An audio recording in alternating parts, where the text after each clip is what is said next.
All right. All right, what's up? What's up, guys? I am live. I'm a little late, but shit. Today, we need more resources to respond to medical emergencies and other 911 calls. Please take our survey online. All right, there we go. Getting it together. What's up, everybody? Come on in the room. We're live. Damn, face ashy as hell. God damn. All right, face ashy than a mother. My natural oils got to kick in. But how y'all doing, man? I'm here. Let me let everybody know on the gram that I'm live, and then after I do that, man, we gonna make it happen. We gonna make this thing pop off tonight. We're gonna have a good conversation tonight, and I'm here for the family. Hope you guys had a great, productive weekend.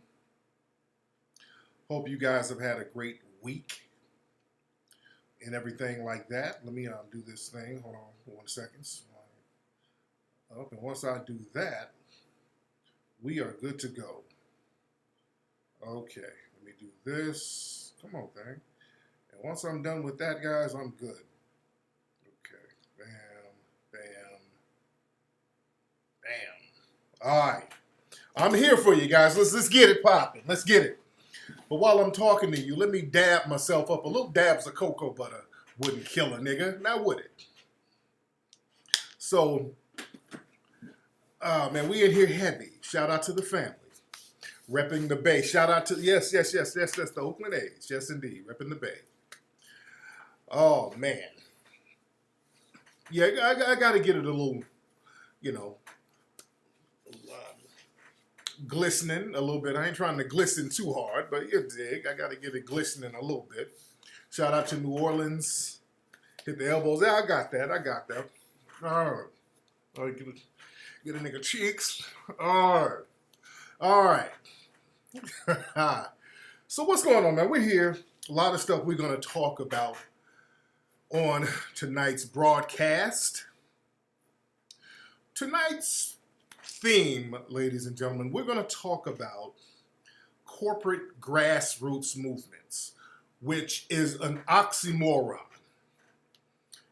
Corporate grassroots is a contradiction of terms. You understand? We got to know the difference between an organic grassroots movement and a corporate or government-sponsored grassroots movement. Because a lot of times we get tricked.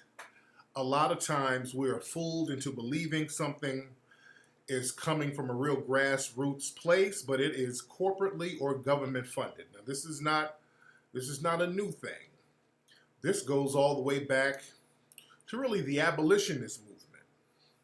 There were a lot of abolitionists who were actually corporate funded by the corporations at the time, or businesses at the time, really to make money. It was a money-making thing. And also that energy was used for a lot of the abolitionists. Remember, many of them became the feminists. They became the first wave of the feminist movement. Susan B. Anthony, all of these people, some of those early people, many of them started off as abolitionists first. You understand? And once black people started to get a little headway on paper, not even real headway, but when black folks started to get the appearance of headway, those same abolitionists, we saw their true colors. Those Susan B. Anthony's, Elizabeth Canton, all of them were hardcore anti-black racists. They were hardcore anti-black racists. And they would show their true colors over time.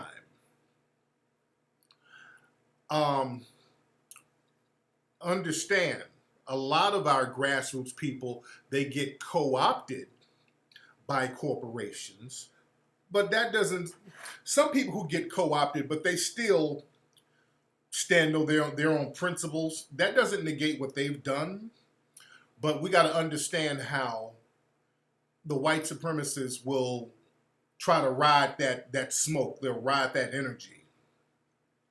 Somebody mentioned Harriet Tubman. I understand. The white church got behind Harriet Tubman after a while to make money for themselves. Now, Harriet Tubman, she stayed true to the game from beginning to end.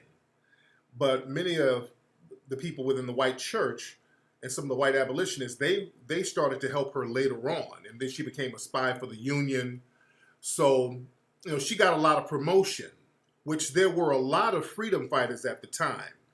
She got the most promotion because, again, she became useful for the Union. Okay? And that doesn't negate anything Harriet Tubman did. But you do know she was a spy for the Union. And after the Civil War, there was a big patriotic movement using former slaves. They promoted them a lot for about 10 to 15 years. Now, when it got to around 1890, the tide had turned. There was a huge white supremacist movement starting in the late 1880s, early 1890s. Those former Confederates, they got with white supremacists in the North, so a major wave of white supremacists, or white supremacy, that movement really started to take hold in a major way in the 1890s. But I'm just giving you an idea of how certain movements will be promoted and certain people will latch on to those movements. And we think if it's a person in the dominant society, well, that person must have genuine intentions. You understand? We think that the person will have genuine intentions. Now, understand, there were a lot of other Harriet Tubmans. And remember, as Claude Anderson taught us, the Underground Railroad did not go to the north. That wasn't the real Underground Railroad. You understand? And none of this is trying to take away from Harriet Tubman, by the way. The Underground Railroad, as we know it from the dominant society, they let us know, they tell us about the people who ran to the north to go to Canada. Okay? That's what we hear about. But you never hear about them going down to Florida. That was the place.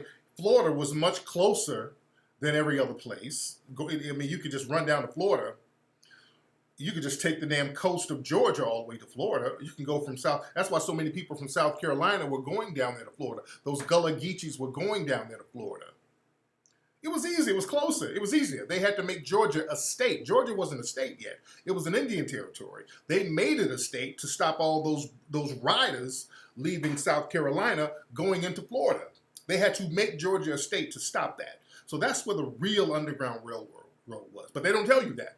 Why don't they tell you that? Because white people can't get credit for that.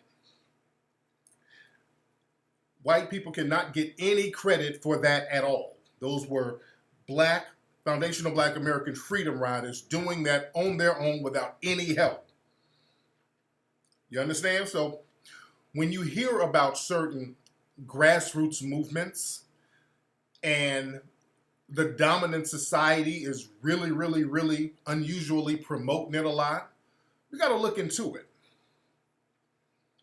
You got to look into that. Now, this whole thing, let me slow it down. Let me take my time. I'm not going to jump. Let me take my time with it. We got time. When we fast forward to the 1960s, in the 60s, they had this big hippies movement. The big hippie movement, this anti-war movement, that popped off in the mid to late 60s. Do y'all understand the hippie movement? That was funded by the government. That whole hippies movement, all that free love, drop out, smoke LSD, take LSD, all this stuff, all of that was funded. That was government and corporate funded. When you study a lot of the people from the 60s, especially the musicians, all the free love, anti-war, hippie musicians from the 60s, so many of them were connected to people in intelligence, in government intelligence. Even, Dennis Leary and all these people who created LSD, all of these people were connected to the damn government. Look at all these musicians from the 60s who were real big Jim Morrison, the Mamas and the Papas, Frank Zappa, all of these people, their families came from military intelligence backgrounds. Damn near all of them. I really want y'all to look those people up. All of them lived, and the hippie movement did not start in the Bay. The hippie movement did not start. When we think of hippies, we think of everybody going to San Francisco, the Haight-Ashbury. No, that's not where it started. The hippie movement started here in LA, in the Laurel Canyon district of LA. The hippie movement started in Laurel Canyon, in that area. The first hippie, the first technical dude who was a hippie was a guy named Vito. God, I can't think of his last name. It's Vito. He had a group of dancers with him. He's an old pedophile dude. I can't think of his name. His name was Vito. He had a group called Vito and the Freaks. I think he made a few records. They did a movie with him in the 60s. So he was pretty popular in the 60s. They had a bohemian shop near Laurel Canyon where they would sell all these bohemian clothes, which became the hippie clothes. But his folks, they were all connected with military intelligence and all this stuff. And also this guy, this Vito guy, he was somehow connected to the Rothschilds. Manson was all in that too. That's another thing. That whole hippie movement out here in LA, Manson was all in that. That's another. Manson was all clicked in with that. Roman Polanski, all of those people. Yes, that's his last name. I can't pronounce that last name. But these guys were into just pedophile stuff. I mean, that Vito guy, as a matter of fact, he had to, because it was some kind of pedophile thing that he was involved in. He had to escape to Jamaica for a little while. He had to go to Jamaica and lay low. And remember, a lot of folks don't know, in the 60s, Jamaica, I don't think it had an extradition treaty with the U.S. So a lot of pedophiles from the U.S., they would go to places like Jamaica in the 60s. Or they would go to Jamaica, they would go to Haiti, but they would hide out in Jamaica and Haiti. All right? But all of that stuff started in the Laurel Canyon area of California. Then it spread. Now, I mean, you had everybody connected. And in this area of Laurel Canyon, yeah, I'm giving y'all some real game here. Y'all can research everything I'm saying. Now, I'm talking about Laurel Canyon. In the Laurel Canyon area. Do you know how many murders that happened in Laurel Canyon per capita? Starting in the 60s, there were a gang of murders and suspicious deaths happening around the Laurel Canyon area.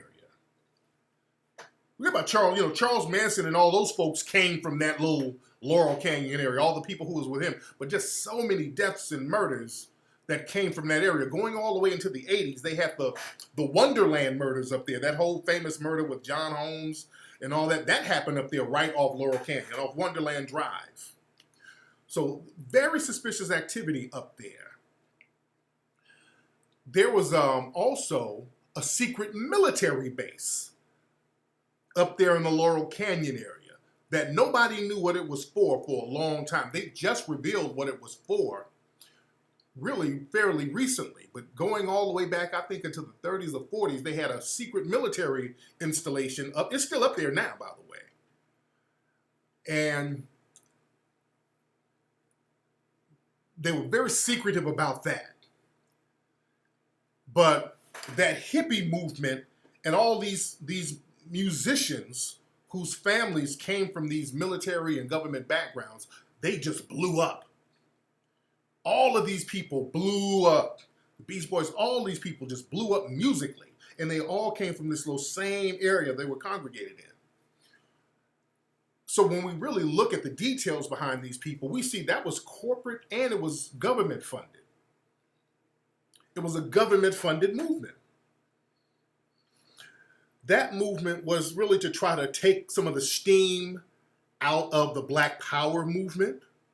Remember, they started sending the hippies up there to the Bay. Who was in the Bay? The Black Panthers.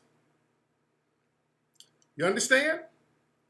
So you get these drugged out hippies who got these brand new psychotropic drugs that they got from the government. All this LSD, they up there.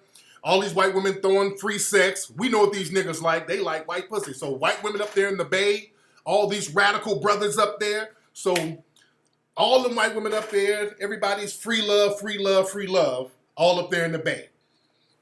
That's why pimping got so hard up there. Pimping started getting heavy in the Bay. They started pimping like a motherfucker up there in the Bay around that area, around that time. That's why they did the movie The Mac.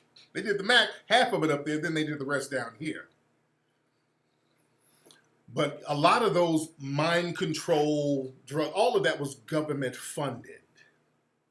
All of that was corporate and it was government funded. And that's why, again, with Charles Manson, let's go back. Remember when he did those murders, because we're going to have to start learning how to connect dots. Remember, when Charles Manson, who was all clicked in with that whole Laurel Canyon crowd, I mean, he was recording songs with the Beach Boys and all of Charles Manson was clicked in. He was a musician. When he did those murders, Sharon Tate, that was Roman Polanski's wife. And speaking of Roman Polanski, they're still giving him props now, today. Roman Polanski, he's a pedophile, raped a kid, and they're still giving him awards right now. But remember, when Charles Manson did those murders, what was his motive? His motive was to start a race war. His motive was to do the murders and blame it on the Black Panthers. Do y'all remember that? Or do y'all know that? Some of y'all might not know that. Charles Manson, the motive was to kill all these white people and say the Black Panthers did it, and then the Black Panthers would be targeted. That's why when he killed those people, when his gang killed those people, they wrote pig on the wall. Google that. They wrote pig on the wall. That's how the Black Panthers referred to police, as the pigs. So they were trying to make it seem like the Black Panthers did this. So all of this stuff, a lot of it was created to undermine the Panthers. But Charles was so whacked out and crazy as cat shit, they just went all overboard and they got caught. A lot of y'all didn't know this stuff. Okay, yeah, let's put all this stuff together. Let's put it together. Yeah, Operation Helter Skelter. Yeah, Sharon. So some of y'all, I'm assuming y'all knew this stuff. Y'all don't know this stuff. Damn. Okay, that's right. Some of y'all very young.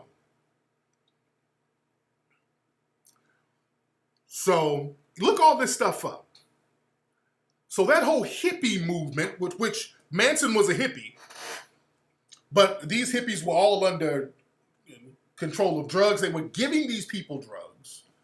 They were doing mind control, that MK Ultra thing, all of that mind control. They were doing that. That was heavy back then. They had operations back then where it was one called Operation Catnap or something like that, where they would get prostitutes and have the prostitutes give their tricks drugs, and then they would monitor the behavior of the tricks. That was big in the 50s and 60s. I think it was called Operation Catnap. They were doing all types of shit back then, which they're still doing now, by the way. Which they are still doing now. But all of this stuff is documented. This is documented stuff. And understand, at the time, them trying to undermine the Panthers, they were doing, remember, J. Edgar Hoover said the Panthers were the greatest threat to national security. So they didn't pull no strings trying to undermine them any way they could. They were desperate to undermine them. You understand? So we got to understand how these movements start and who's behind a lot of that stuff. Yeah, somebody said they might be putting something in that Popeye's chicken. Dude, I wouldn't be shocked. The way Negroes are acting over that damn chicken, I wouldn't be surprised they put some damn melanin salt in there. Something. Make niggas act that damn crazy. Yeah, you just Google the picture, yeah, death to the pigs. Yeah, they were trying to make it seem like the Black Panthers did those murders. And remember, at the time, they were introducing certain grades of heroin into black society. Now, remember, we didn't have any access to that stuff. We didn't have access to that stuff. Us getting LSD and all these psychotropic drugs, we didn't have access. That stuff had to be introduced. That stuff had to be introduced. Just like with, y'all know the story of George Clinton and Parliament Funkadelics. You know, they were really a kind of a doo-wop group. And then they kind of got into the hippie thing. And they were playing small clubs. Now, my dad used to hang with them. My dad told me he used to hang with George Clinton and those guys back in the day. But they went up to, they went to Boston. I think they went to Boston. And they were with they did some little small club by a college. It was in a college town somewhere. And some kids or some people from the college were there in the audience. And they told them to come up to the college to do these experiments. They can get paid to be like guinea pigs. Y'all look some of this stuff up, by the way. So George Clinton and these dudes, they went up to, was it Harvard? It was one of these colleges they went to. Was it Harvard? It might be Harvard. But they went up there to Harvard, or one of these schools. I'm not sure if it's Harvard. They're saying Harvard in the room, but it was one of these schools. These white cats took them up there. They said they'll pay them to do some of these, some experiments on some new drugs. So they went up there and gave George Clinton and them dudes all types of LSD, all types of shit. And it was shout out to Ola, it was Harvard. So they took this shit and their minds blew their minds. These niggas start making the greatest fucking music ever. They start making Mothership Connection. That's where all that spaceship shit came from. Was it MIT? That's what I thought. I thought it was MIT, but it might have been Harvard. I don't know. But they was up there in Boston. They took them up there. Them niggas, they gave them dudes drugs up there at that college. And them brothers they came up with the Mothership Connection. They had spaceships, flying saucers. I mean, that shit blew their minds. Yeah. The same thing to the Beatles. And if you watch Hidden Colors 5, we talk about how they started to develop crack at UCLA before it hit the streets. About a decade, well, not even a decade, but some years before it hit the streets. Yeah? Yes, Sly Stone. Look at all those cats who were going up there with that hippie movement and all that. They got Sly. You know? So that so-called grassroots hippie anti-war movement where everybody's going to drop out, hit the streets, free love, all of that was orchestrated. See, we got to understand when certain things are orchestrated. Just like the Black Lives Matter movement is a corporate grassroots movement. Black Lives Matter, that was supposed to give the appearance of a grassroots movement. Everything about Black Lives Matter was corporately and politically backed. To do something on a grassroots level, it has to begin with people who are pretty well known in the community or the streets. I want y'all to understand the difference between a real organic grassroots movement and a corporate funded grassroots movement. Like hip hop was grassroots movement, the original version of hip hop, because you have stories of people who can tell you who was in the park playing, who was doing this, who was doing that, who was out there putting in work. I mean, you have people and witnesses who can tell you who was on the ground doing it and then how it transitioned into a commercial thing. So you know when something was grassroots or when it was created on a grassroots level. Got it? You can point to some of the people who was on the streets. some of the people who were known within the community without any white corporate backing. Got it? Now, when you look at Black Lives Matter, nobody had ever heard of anybody connected with Black Lives Matter ever. You understand? My man Darren Seals called that out. That's why my brother down there in Ferguson, he called that out. But understand, nobody heard of anybody connected with Black Lives Matter. So none of those 3 women who were the founders, nobody heard of them. Because all of them are immigrants, so nobody knew them. They didn't hang around black society. They were up here bedwenching with Zaddy and Mommy, and they didn't hang around black people. Who the fuck was DeRay McKesson? Nobody knew who damn DeRay McKesson was. I mean, these people just came out of nowhere, and all of a sudden they start talking about this is your leader. Now, let's go back to the 60s. The community, they knew who Dr. King was. You knew who certain people were. The community knew who Malcolm X was. You had a lot of people who came up with Malcolm. You knew who he was in his rise and his ascension. You knew. But then when you have somebody that nobody knows, nobody ever knew, just come out of nowhere and all of a sudden they say, hey, the media tells you to listen to this person, that's a problem.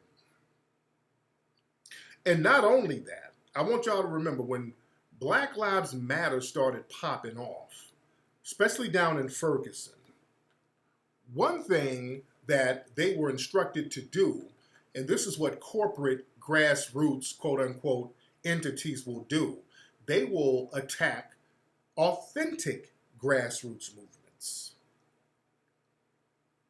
They will attack authentic grassroots movements. Let's go back to the 60s. The Black Panthers, who were authentic, you had these CIA-backed and government-backed grassroots groups attacking the Black Panthers. Won't say no names, but we know. Those who know the story, you know. You had some of these informants going around attacking who were government-backed. Some of these groups, these organizations that were blackity black, they were on the CIA. I knew y'all were gonna throw that name out there. Karanga. The man who created Kwanzaa. All right.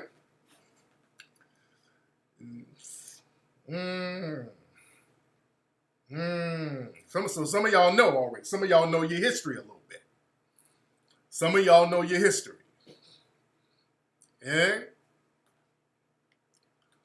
Some of you know your history. So they would attack real grassroots movements. The US organization. I'm going to just say it. Fuck it. They were on the take. Didn't they kill Bunchy Carter? Bunchy Carter was a real, thorough grassroots brother out here in LA. He was a liaison. That brother, the streets loved that dude. Bunchy Carter. The streets loved that dude. Got into some altercation, if my memory serves me correct, it was up at UCLA, some kind of altercation, and he ended up getting shot and killed. Yeah? Yeah, they sent, and when the problem with the Panthers, they started letting too many folks in. The Panthers, they made the mistake of trying to be the Rainbow Coalition. And really, that's where the Rainbow Coalition came from. The Rainbow Coalition did not come from Jesse Jackson. That came from my brother in Chicago. What's my brother's name? Why do I have a brain freeze? What's my brother's name who got killed in Chicago? God damn, I'm having a brain freeze. What's my brother's name in Chicago who got killed in his bed? I'm having a brain freeze, and it's right on the tip of my tongue. Fred Hampton. I'm sorry, I don't know why I got a brain freeze all of a sudden. But my Fred Hampton created the Rainbow Coalition concept. That was the name of his organization. And that Rainbow Coalition, they letting in the Brown Panthers, and some of them were informants. They started letting in Asians. That Aoki guy, he was a damn agent. Get in? So letting in these people into a real grassroots organization, I mean, you took them out the water and right into the frying pan. They started to undermine everything these brothers were doing. And look at what's going on with the NFL and Jay-Z. I don't want to harp on this too much, but that NFL Jay-Z situation, it's going from worse to worser. Everything about it looks bad. I've gone on ad nauseum about it. But did y'all see where Jay-Z and the NFL, they're giving money to this woman. She has an organization called the Crushers out of Chicago. And this white woman is running this organization for at-risk youth. She got a bunch of black kids and teach them how to box after school or whatever. And looking at this woman's background, she seems like a suspected white supremacist Trump supporter. She's promoting Blue Lives Matter and All Lives Matter. She's retweeting stuff from Trump, retweeting white supremacists like Charlie Kirk. I mean, everything about this woman seems alt-right white supremacist. She's up here cutting the black boys got locks. She's cutting their hair, talking about she want to make them better and all that stuff where she's cutting people's hair. That's a form of buck breaking. And this woman is connected with the FBI. The FBI, they done gave her all types of awards.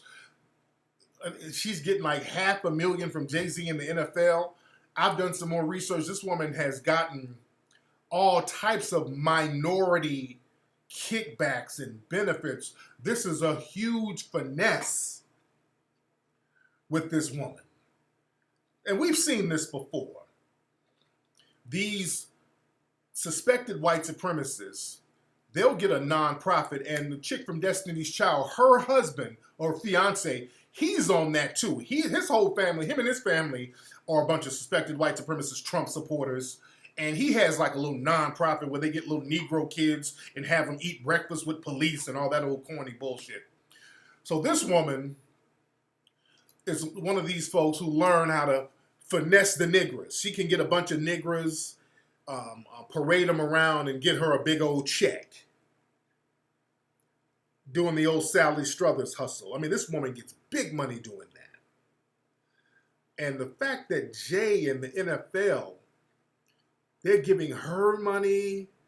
I mean, that's a spit in the face to the whole NFL protest.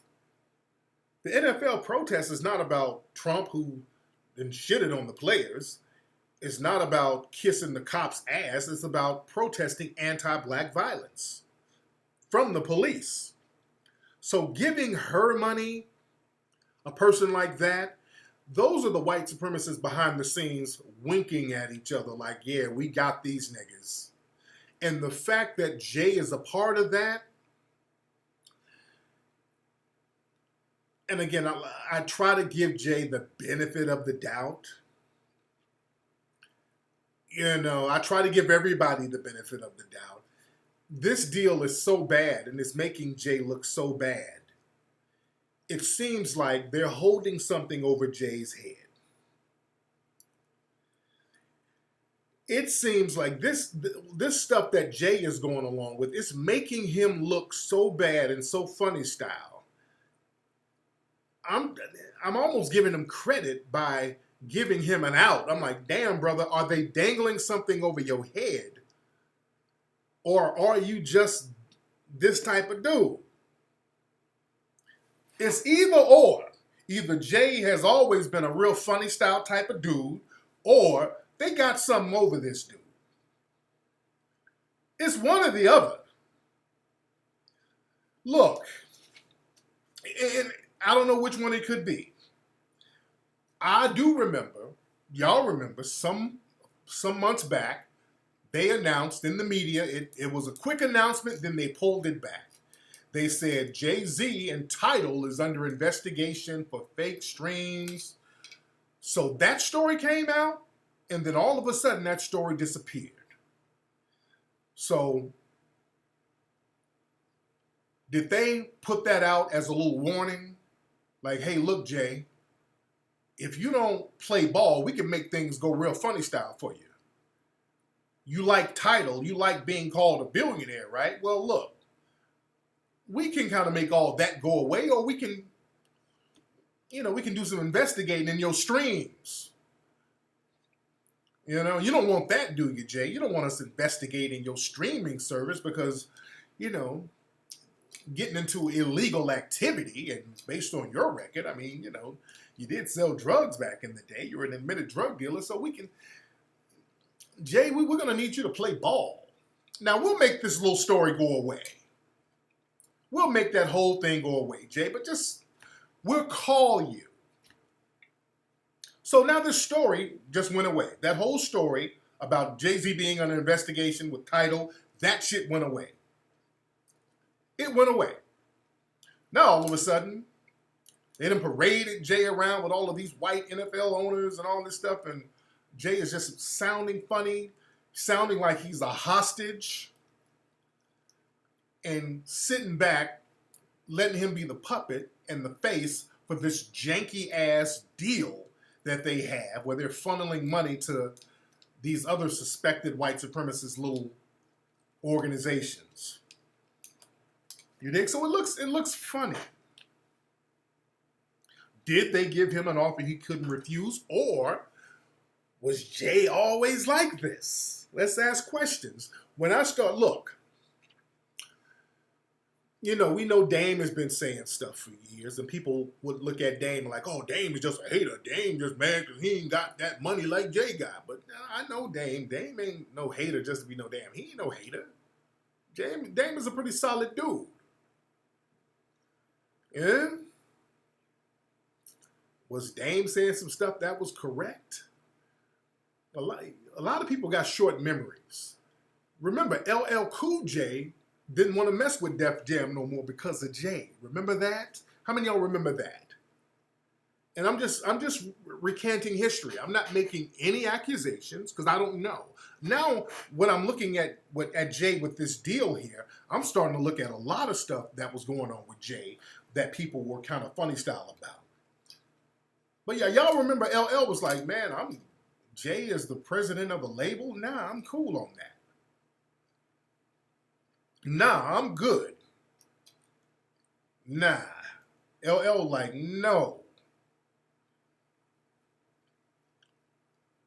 And LL, he didn't throw Jay under the bus. Your DMX too. Yeah. And LL, LL didn't throw Jay under the bus. He was like, he was diplomatic about it. He was like, I don't want my CEO, sitting in the room writing rhymes or whatever. But it was something deeper there. It was something deeper there. But a lot of folks, when you talk about how janky this deal is and how funny style it looks, and it looks like Jay has on the tap shoes, I have some Negroes talking about, man, Jay-Z had bailed out a lot of protesters in Ferguson. What you talking about? Jay-Z keep it real. Okay, let's look at that.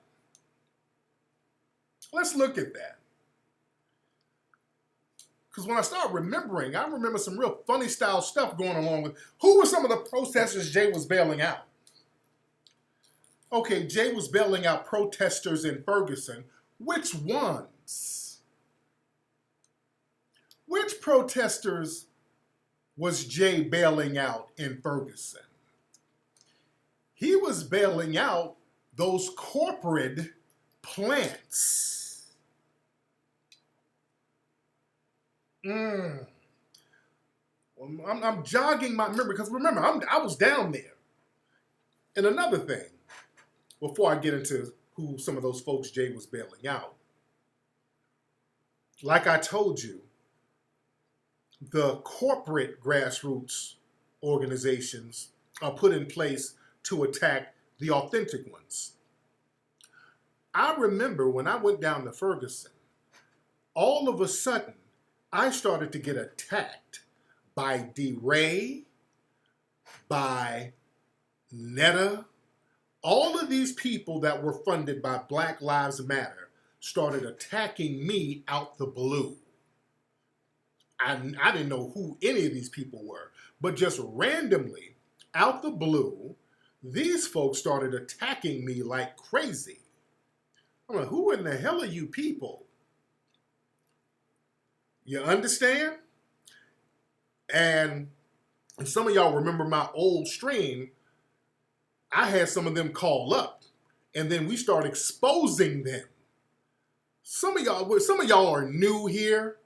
Yeah, Netta, all of those guys, they start attacking me. Then I started to have some of my folks from there hit me up. We were live on air. They were telling me how those Planet Negroes were down there stealing all types of money. We were exposing how those corporate funded Negroes were down there finessing money from people, finessing bail money. They were out there finessing, and these are the people down there telling us this. And they were clashing with the people from the community. My good brother, Darren Seal, who was a real thorough activist down there, he was calling all of that stuff out. Now, all these people Jay was bailing out, and I remember distinctively now that Netta and D-Ray and all these folks were all clicked in with Jay. They were getting money from Jay, and Dream Hampton was all clicked in with them. Old lion ass Dream Hampton, who's a real piece of damn work herself. Do your research about Dream Hampton, Black Lives Matter, Jay-Z. All of them were all clicked in. Dream Hampton is a real big piece of work. That's who Dave Chappelle was just clowning her on his special. Remember? Dave Chappelle was clowning Dream Hampton for being a liar. Erykah Badu called her out for being a liar. I've called her out for lying on me all the damn time. So many folks call Dream Hampton out, who's clicked in with Jay real good, by the way. We've called her out for being a liar. Speaking of Jay-Z, Dream Hampton, do y'all remember around 2012 when Dream Hampton came out and told this lie that some folks ghost wrote Nas's album? There was a big thing about that within the hip-hop community. Dream Hampton came out and said that Jay Electronica and my dude from, I think M1 from Dead Press, she went out and said that they were the ghostwriters on Nas's album. And they're like, no, we didn't. And everybody was calling her out for lying then. And that's Jay's girl.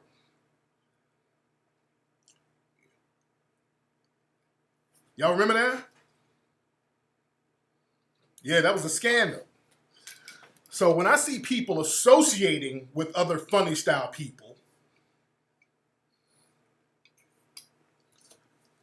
now you got to start looking at folks and looking at their actions. Now, when these people were getting quote unquote bailed out down there in Ferguson, a lot of these Negroes were on some fake arrest shit. A lot of them, and remember, we talked about on my lives how D-Ray and some of those other people would go to these cities and get fake arrested. And some years back, we did a whole broadcast clowning D-Ray because this nigga, it was clearly a fake arrest. And we were clowning how funny it was. He was down there, I think somewhere in New Orleans or somewhere in Louisiana.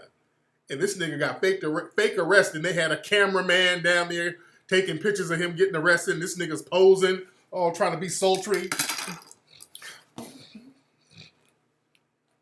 This nigga posing while he's getting arrested. and the cops looked like they were doing some bad acting. Come on now, don't fight me now. Don't you fight me. Come on, sucker. You better get down on that ground, you hear me? It was, I'm like, what the hell is this? The cop sounding like a bad actor, D-Ray's posing. Oh, I'm getting arrested, y'all. Lord Jesus. We're like, what the hell is this? What is this bullshit right here? Let me find a picture of this nigga when he got arrested, just to jog your memory. This was the funniest shit ever. When this nigga got arrested. Hold on. This is nigga posing and smirking. Hold on. Oh, Lord. 1 second. Hold on. Let me find that infamous picture where they just happen to have a cameraman down there. Okay. Yeah, oh, this is the most manufactured ass picture. Okay. Hold on. Hold on. I need the big version of it. Where's the big version of it? Come on. Okay, yeah, this is. Okay, let me show y'all this picture when D-Ray got arrested. Hold on. We clown for hours over this shit. Hold on. Let me get my screen capture here. There we go. That's it. Okay, so this nigga up here posing, and me enlarge it. This nigga was posing on his knees, smirking and shit while he got arrested. You dig? With a stay woke shirt. Like, we were clowning like a motherfucker. The cop who got him, his acting was so horrible. Get on the ground now. Come on now. Don't fight me, sucker. And then when it was so staged. It was staged. He was in jail texting. It was supposed to be the letters from Alabama like Dr. King. He was in jail texting while he was in jail. I am incarcerated, y'all. It is so cold in here, but my heart is warm with justice. Like, how the fuck you texting in jail? They take your phone in jail, nigga. They don't let you text in jail, you lying son of a bitch. I mean, they didn't even know the logistics of jail. Me and all these girls are in jail. I'm like, nigga, they don't put men and women in the same cell, nigga. I mean, get the lie right. Damn. They didn't even get the lie right. I had to borrow Netta's coat because I'm so cold. Nigga.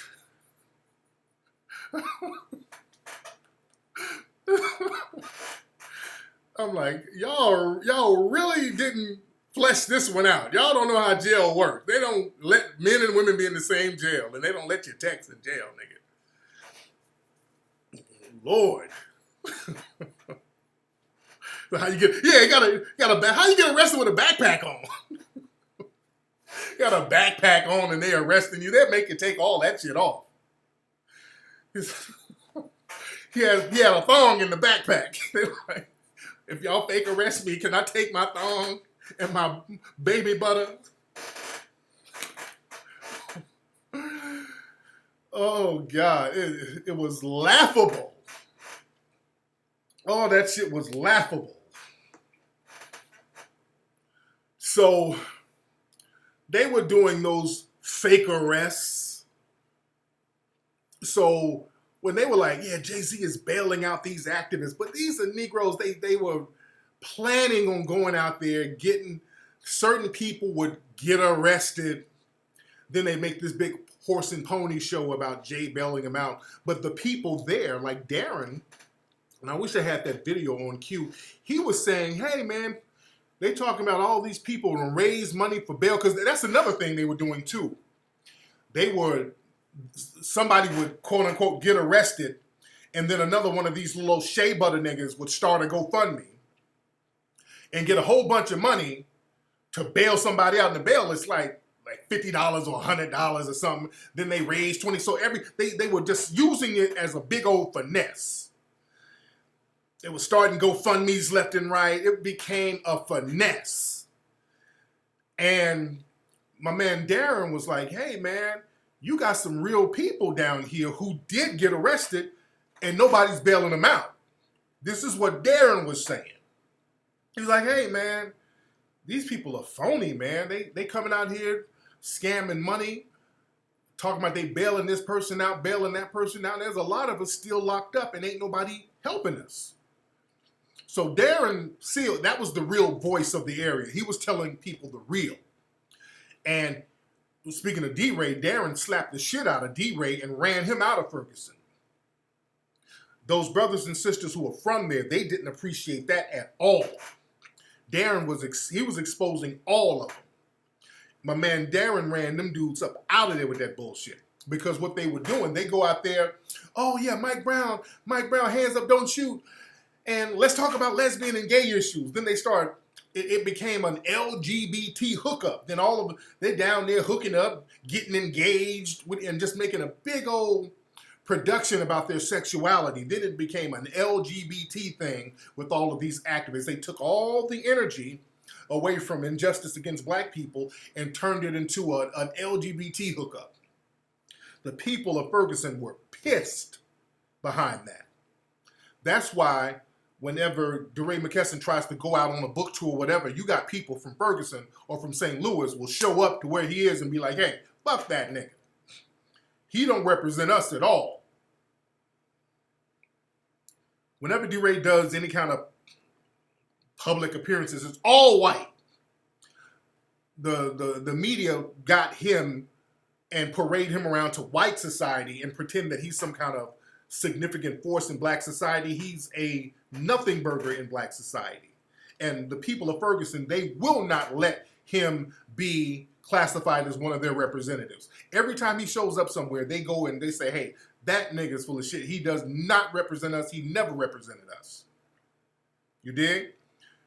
So all of these fake, corporately funded grassroots leaders are all getting all these GoFundMe dollars, getting paraded around in the press, hooking up with Jay-Z and Dream and all these folks, being told that they're the next Dr. King and Rosa Parks and all this stuff. And the real people who were down there in Ferguson on the ground, putting in work, really going after the police force and the politicians. Do y'all know how many people ended up dead down there in Ferguson? My good friend Darren Seal, not just him, a whole bunch of those activists were getting killed left and right down there in Ferguson and St. Louis. The real people who were the real activists were getting offed left and right. Very sad. And I was trying to warn some of my brothers down there too, because they were telling me some of the folks who was coming down there hooking up with them, and I said, bruh, no, man, you don't want to be around that person, bruh. I know that person right there is clicked in with them folks. So I was trying to warn them about some of the folks who was coming down there clicking up with them. I was trying my damnedest to do that. You dig? And when Darren got killed, that shit hit real fucking different with me. It pissed me the hell off. That's why I paid for his funeral. I sent his family 5 stacks for that brother's funeral because that was my dude. His last tweet, I think he retweeted me. He would retweet me every day. So that was a real fucking solid brother. That was a solid brother. And they shot this brother and burned him up in the car in broad daylight, and don't nobody know who the fuck did it. So we know that was some bullshit with law enforcement and whatever. But what I didn't like, some of those, when we were calling out some of those Black Lives Matter chicks talking about, yeah, I hope he died. They were saying little stuff like that before he got killed. So we started pulling up them old tweets of them talking that bullshit. Yeah? So we got to understand how dangerous some of these corporate so-called grassroots movements can be. Oh, yeah. She's talking about, yeah, we can't wait until we can drag him in the street. She was saying all types of little slick shit. And, but we just got to understand the difference between a real grassroots movement and a corporate grassroots movement. And y'all remember, I told you guys, I was in Boston a few weeks ago. I did an engagement up there. Shout out to my brother Cyrus. Shout out to Boston. Absolutely love Boston. Shout out to my beautiful friend Taylor Andre up there. We had a great time in Boston. I'm doing a meet and greet there. And some people from Cobra was there. Who sent them? But they gave me this package. They gave me some Cobra information. I just opened it today. I've been saying I'm going to, but can y'all see this? Cobra information. So they gave me this packet from Cobra. Looking at this Cobra packet, just information they were trying to get me to get down with them. So it's a calendar, some flyers, all right? And everything about Cobra. Let me show y'all this. It's a lot of talk, but nothing specific about what we should get. I've been looking at all the information. Let me show y'all this. We must insist on the repayment of the debt. All right. All of their documents, and I'm looking through all this stuff. Reparations now. We need reparations. We need to talk about reparations. Reparations now. But they never go into any specifics. There's nothing specific in none of this stuff. It's all, we need reparations. Reparations now. HR 40 reparations. See, reparations now. Cobra reparations now. It's the process of healing and restoring injured people because of their group identity and in violation of the fundamental human rights by governments or corporations. It is a principle of human rights law. Okay. I'm looking at all of their documents, guys. Hold on, oh, there we go. Wait, I just found some. Up. Oh, I just found it. All right. I'm looking through all this stuff. I'm going through the mumbo jumbo. Listen, I just found, while I'm talking to you, I just found what the suggested forms of reparations are. Now, by the way, here's an application for Cobra. And for 1 year, that's $15. So they got, you can get an application for. All right. This is Cobra. This is what I got. This is their forms, suggested forms of reparations. This is the forms of reparations that Cobra suggests. Listen to this. The word reparations means amends or to compensate for damage. There's a great need to repay and repair the descendants of enslaved Africans due to the damage done for almost 250 years. African enslavement in America. The abuse with the Jim Crow redlining, blah, blah, blah.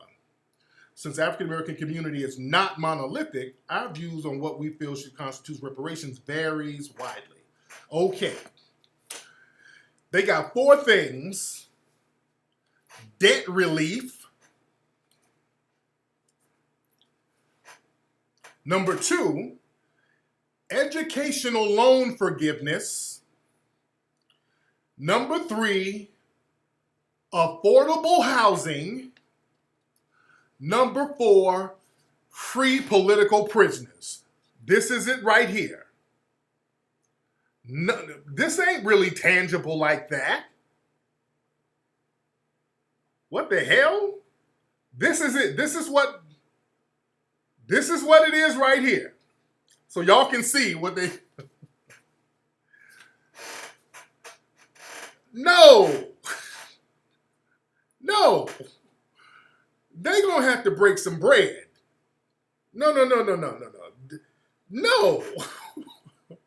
You gotta break bread. Free political bread? What the hell? No, we need checks, baby. Where's the money? We need paper. No. Affordable housing? Please. What the hell is that? These are nothing burgers. I mean, they got all these flyers. Reparations now. Reparations now. We need reparations. Reparations. Everything. Reparations now. And then when you get to the damn specifics, it's some old lightweight ass, them intangibles. Free political prisoners? Debt relief? Come on, man.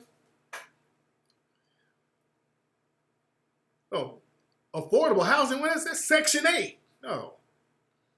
Yeah, this ain't welfare. This is a debt that's owed. This is a debt that's owed. When our families were doing all that free work, wasn't no debt relief. There were tangible monies being generated. When our families were toiling in those fields, it wasn't about no educational fund relief. It was generations of money being made. Come on, my God. This right here is corporate funded grassroots all day. That's corporate funded grassroots. See, we got to watch people when they run around yelling, reparations, reparations. All right, what are reparations? Debt relief? Free political prisoners? What does that even mean? Affordable housing. Man, please. No. We're owed. We're owed. See, this is what I'm talking about. When you see stuff popping off that's not from a real grassroots level. When you see stuff that's not from a real grassroots level, that's the problem. And there's a reason why they came up to the Hidden Colors screening with this. What do I want for reparations? A fucking check. Do you understand me? I want the same thing Native Americans get, a check. I want the same thing that Jewish people get and their descendants, a check. I want the same thing that Japanese people got, a check. I want the same thing that white people got after the Civil War, and there's white people still getting money from the Civil War. There's a white woman in, I think, Virginia, North Carolina, who still gets a damn Civil War check because of her dad. I want a check. The hell you mean? I'm not vague about that. People act like you can't hear. I want a damn check. What part of I want a damn check don't you understand? I'm not talking in code. I want a check every month from what my family and myself that we've endured. I want the same damn check that all of these other people get, Native Americans get, who they did not do anything to develop this country. Let me say that again. Native Americans didn't do anything to develop the United States. Let me say it thrice. The Native Americans didn't do anything to develop the United States, and they get a check. You understand? But this was their land, though. The land that most of the United States, a lot of people took over, was land that was uninhabited. A lot of the land was uninhabited. You had Native American tribes all over the place, but they didn't have or claim ownership of specific parts of land. They had their tribes, and you supposed to stay out of their tribes, their tribal land, but most of the land was just there. It was a vast wilderness for the most part. And they have been compensated. They have been compensated. You dig? They've been compensated greatly with those casinos, the whole shebang. So they get some of those lands back. They get money. So they've been compensated. They're tax exempt. So for the most part, they're good. They made it right. Give me a casino. Give me a casino. You dig? See, they're going to have to start breaking bread. They didn't give them education programs.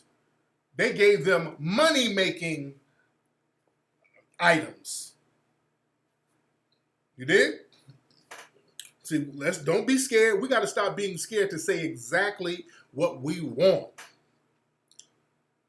We got to not be afraid to say exactly what we want. So this is why I guess they sent In Cobra up there to my event to try to, I don't know, get in good with me or something. I can't get down with your program, In Cobra. Nah. In Cobra, I'm going to pass on that. I'm going to pass on your application. I'm sorry. I'm talking money talk. We need some paper. And I ain't talking about just for me. See, that's the thing. What they'll do, they'll get one Negro and then throw a few dollars at him and to shut him up and then keep him as the Negro whisperer so he'll stop everybody else from getting money. See, no. I'm not going to be no damn Negro whisperer. I want all of us, all the family, the foundational Black Americans, I want the whole family to get what's deserved to them. And we got to stop, we got to be, as this shirt says, on code. Shout out to my brother who makes these shirts, these on code shirts. We have to learn how to get back on code. We got to learn how to get back on code. And when you get on code, on a grassroots level, there's always an undermining mechanism coming from the corporate-sponsored entities. That's why you have the woke movement. And let me tell you something. Not to toot my horn, but beep, beep. The Hidden Color series has prompted the corporate media, the government, to kind of try to create their own woke entertainment project. Just like with that 1619, all of that was a result of the success of the Hidden Color series. There's a reason why they try to put out these movies now that has somewhat of a more socially conscious message for Black society. Remember, notice they have not put out, in a few years, they haven't put out these Butler, Maid, Blindside types of movies. They haven't put those out. They haven't put out, they've tried to put out these movies where they're going to whitewash African people, like the Egyptians and all that. They tried. And as a direct result of the success of Hidden Colors, they have failed. That Exodus and Gods movie that they tried to put out almost a decade ago, that flopped tremendously. It flopped because of the success of the Hidden Color series. Real history and real truth is out there. So people saw that and immediately rejected it. And when that Exodus, Gods, all that stuff flopped, all the international media, they kept mentioning me in the articles. I want y'all to Google that. When those movies started flopping, they would always mention my name in these articles in the international press. You understand? But you don't think for a minute that these folks don't see me putting out these independent movies that's going number one every single time. In the last decade, I've put out 6 number one movies. I have a number one movie now, as we speak right now. When I say number one, meaning outselling theirs right now. Don't think for a minute they don't see that and they don't go into rooms and have little meetings. They see that. So they see waves. They're like, okay, how can we ride this wave? Hidden Colors is popping. Let's do Hidden Figures. That ain't no damn coincidence. You understand? That ain't no coincidence at all.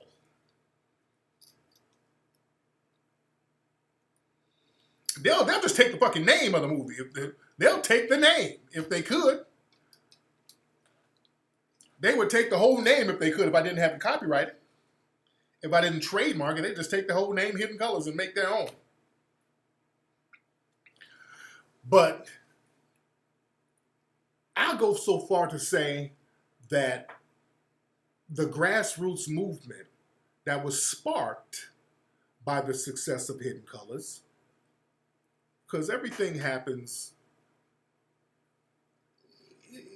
in connection and correlation with each other. I'll even go so far to say the movement of Black American wokeness led to the success of Black Panther. I'll even go there. I'll go there.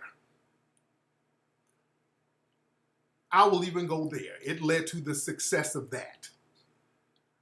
Black Panther was huge. And that it rode that woke wave, that historic Black pride wave. You understand? They ride waves. If they see something independent is doing well, if they see something that's doing that good on an independent level, they're going to a room and say, hey, well, look, shit, I mean, we don't like niggas and we don't like all this Black empowerment, but damn, money is money. If this nigga over here is putting out these little independent ass movies and outselling us, I mean, these are the conversations they have in these meetings. You think they didn't have that conversation at one of these corporations? Like, damn, this nigga is outselling us. How the fuck is this nigga outselling us? Well, damn, I think he's tapped into a consciousness. People want to get more in touch with Black history. I'm like, fuck. Let's put $500,000 and do Black Panther. Let's really black this shit up then. All right, shit. Let us get some of this paper. You dig? They see where waves are and trends are going. They study Black people, Black Americans in particular, to study trends. I want y'all to understand how much they study yo ass. Do y'all know how much you're studied? They study you like crazy. Black people, there's whole, let me tell you something. I met a sister on a plane. I was flying somewhere. I don't know where I was going recently. And it was a Black lady, and we're just chopping up. She was sitting next to me in first class. We just struck up a conversation, chopping it up, and she was like some marketing person at like Coca-Cola, some big thing. So she's making moves. Real cool sister. And she was telling me how there's like whole departments where they study Black trends. This sister was breaking this shit down to me. I'm like, damn. So there's whole departments where they study your ass. She was like, yeah, you know what? You know, we said we're trendsetters. And a lot of what happens in Black culture, a lot of these corporations, they got whole team. We just sit over and we just watch what Black folks are doing, what young Black folks are doing online, what Black people are talking about. We monitor social media. I mean, this sister was breaking this shit down. I'm like, damn.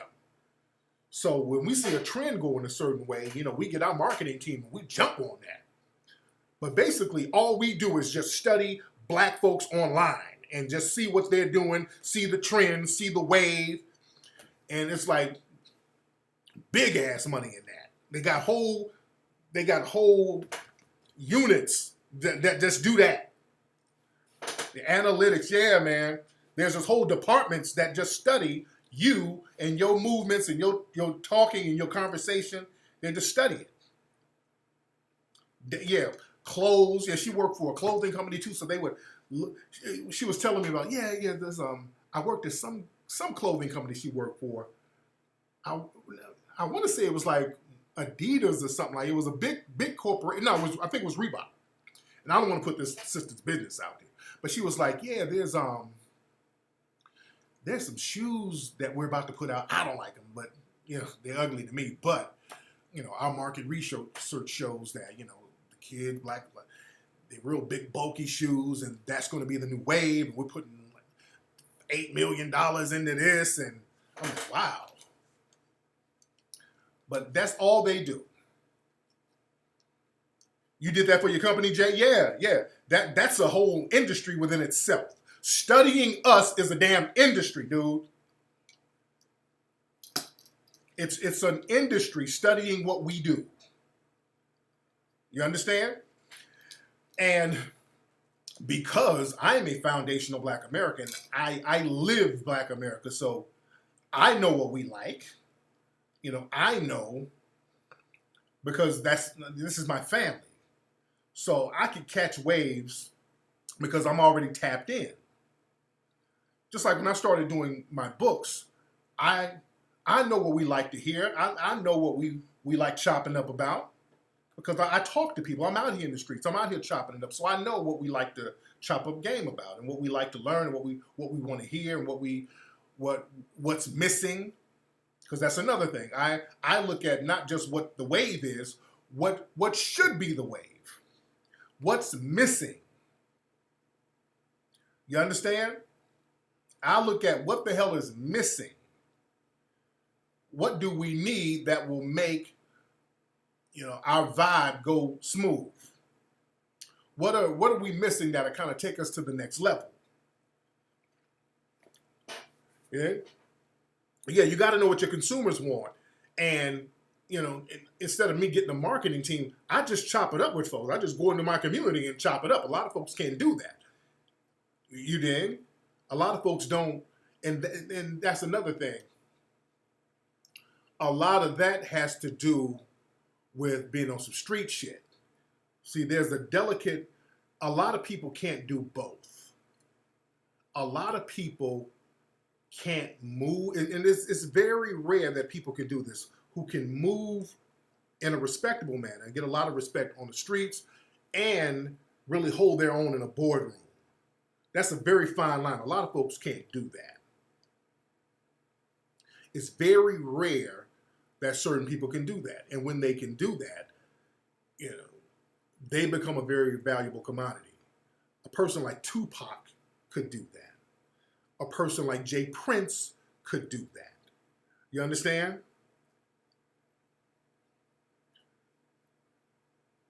Nipsey could do that. Nipsey Hussle could do that. Nipsey get respect in the street. Nipsey go cut a $2-3 million deal. Russell Simmons could do that. Ice-T can do that. You understand? Johnny Cochran knew how to do that. 50 Cent, real talk. Ron Newton. He did. Dame can do that. Dame is a master at doing that. Yeah?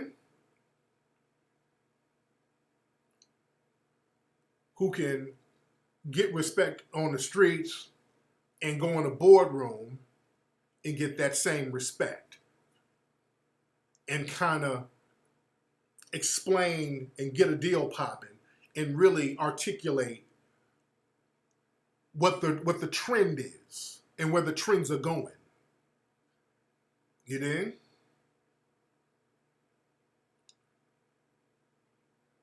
See, because a lot of folks, what happens is you get up in a boardroom and niggas start tap dancing. See, a lot of niggas, what happens is they'll be in the streets, but when they go into a court, when they go into a boardroom, so you out there, niggas might fuck with you on the streets, but The minute they let you in a boardroom, niggas jump on the table and start dancing like Bobby Smurder. You understand?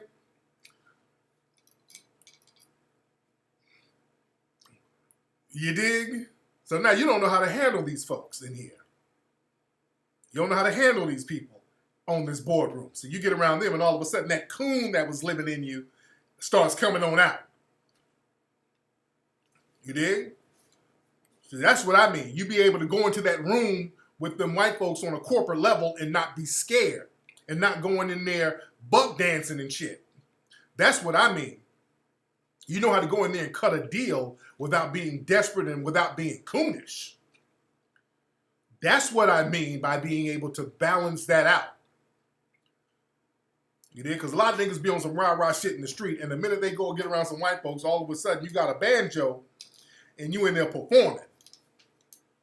You did? So now you better know how to go in there and cut deals. Yeah? Yeah. And then you have dudes who know how to go in here and they know how to deal with people on a corporate level, but they just don't really have the street connection like that.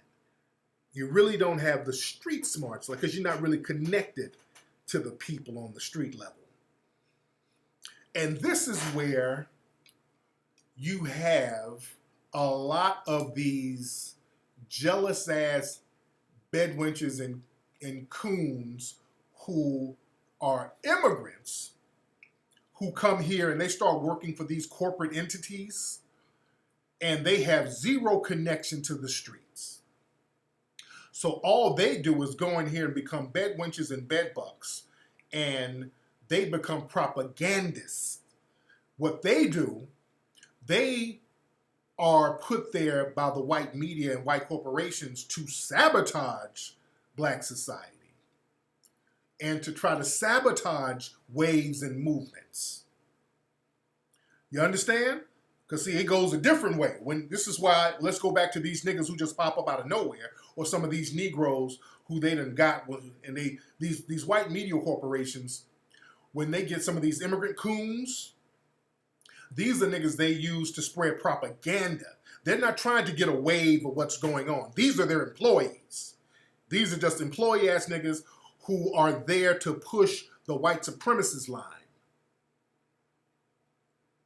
And those Negroes are extremely jealous of foundational black Americans because they don't have a connection to the streets. They don't know how to connect to the waves. They don't know how to connect to the community to see what's popping because they've been told and they've lived a life where they don't believe they're one of us anyway. They're told that there's something different from us. So they don't connect with us like that. Let me tell you something. Notice how I've exposed a lot of these undercover immigrants. Notice how many of these folks I've exposed, a lot of these old anti-black American undercover immigrants. You know how I expose them? Because I can be around somebody and I can tell this motherfucker ain't one of us. I'm so connected with black. Well, I done been all over this country, dude. I know how to go places and just feel a vibe. I know, you know your people. There's an old saying, you know your people. And I ain't talking about all immigrants now, because I'm not talking about all of you. I'm not talking about all of you. I'm not talking about all immigrants. But I know a coon immigrant when I get around one. When I'm out with people, I'm meeting folks, and I get a vibe. I'm like, oh, this motherfucker from somewhere else. You be jet black, and I'm like, this motherfucker this ain't one of us. You get that vibe. You too, if you really tap into it, you just get around some folks and just chop it up with them. Even if they trying that, they trying to black it up. I'm like, yeah, this motherfucker ain't from here. Yeah, this nigga's from Uganda somewhere. This nigga ain't from here. Yeah, your energy, nah, nigga. And it's not a regional thing. It's a cultural country thing. Because I can go all around the country and I can feel the vibe of people who are foundational black Americans, no matter where I am in the country. Now, people have their own little distinctions based on regions. And people have their little accents here. Like in the Midwest, you got people, they talk with a certain accent or a certain slang, but the energy is still there. There's still a real energy that you can feel. Somebody said, yeah, Kamala Harris. See, that's why none of us gravitated towards Kamala Harris, by the way.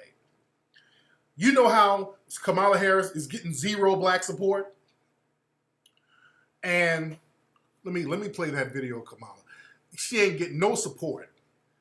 Why? And they tried to blame me at first. The Democrats tried to attack me for Kamala Harris. They think that I'm influencing people, but Kamala Harris is just not a likable person because we can sense she's not one of us. Her energy is off. Hold on, let me show y'all that clip. And we just didn't gravitate towards her with all that Cardi B dancing and all that old garbage. Yeah, we saw through that. Yeah, we saw through that and we weren't buying it. We were cool on that. Let me play this. But now that they know we ain't rocking with no damn Kamala Harris, nigga, this is why we don't rock with her. This right here is why we don't rock with her. This new ad she put out. Well, now she was eating cornbread and all this old stuff and pork chop sandwiches. Now, oh, she's back Indian again. Now, look at this ad she wrote. Hold on. My grandparents were phenomenal. We would go back to India like every other year. My grandfather fought for and was a defender of the freedom of India. When I was a young girl, being the eldest grandchild, my grandfather would take me on his morning walk. All of his buddies who also were great leaders, they would talk about the importance of fighting for democracy and the importance of fighting for civil rights and that people would be treated equally regardless of where they were born or the circumstances of their birth. Get out there and fight for the best of who we are. Those walks along the beach in India really planted something in How my many mind. times does this woman go, now she's Indian again? She done said India about 50 times in this ad. Now she's Indian again. Created a commitment in me before I even realized it. It has led me to where I am today. Ladies and gentlemen, it is my true distinct pleasure to introduce the first senator of Indian American heritage in the history of U.S. Senate. Oh, Lord. Okay. Now she Indian. Okay, that's why we didn't fuck with her. Now she's Indian again. And that's why we didn't fuck with her, right there. That's why we weren't gravitating to her fake ass. She done tapped out. She done said, fuck y'all niggas. Damn these pork chop sandwiches and fried chicken. Give me some of that curry, goat, and get the fuck out of my face. Now she Indian again. Fuck out of here. All the Cardi B and Tribe Called Quest, all that. Oh no, now some Gandhi music now. She done flopped. Now she's back Indian now. All that HBCU bullshit. Now, oh, I remember walking in India with my grandpa. Hamni hanya.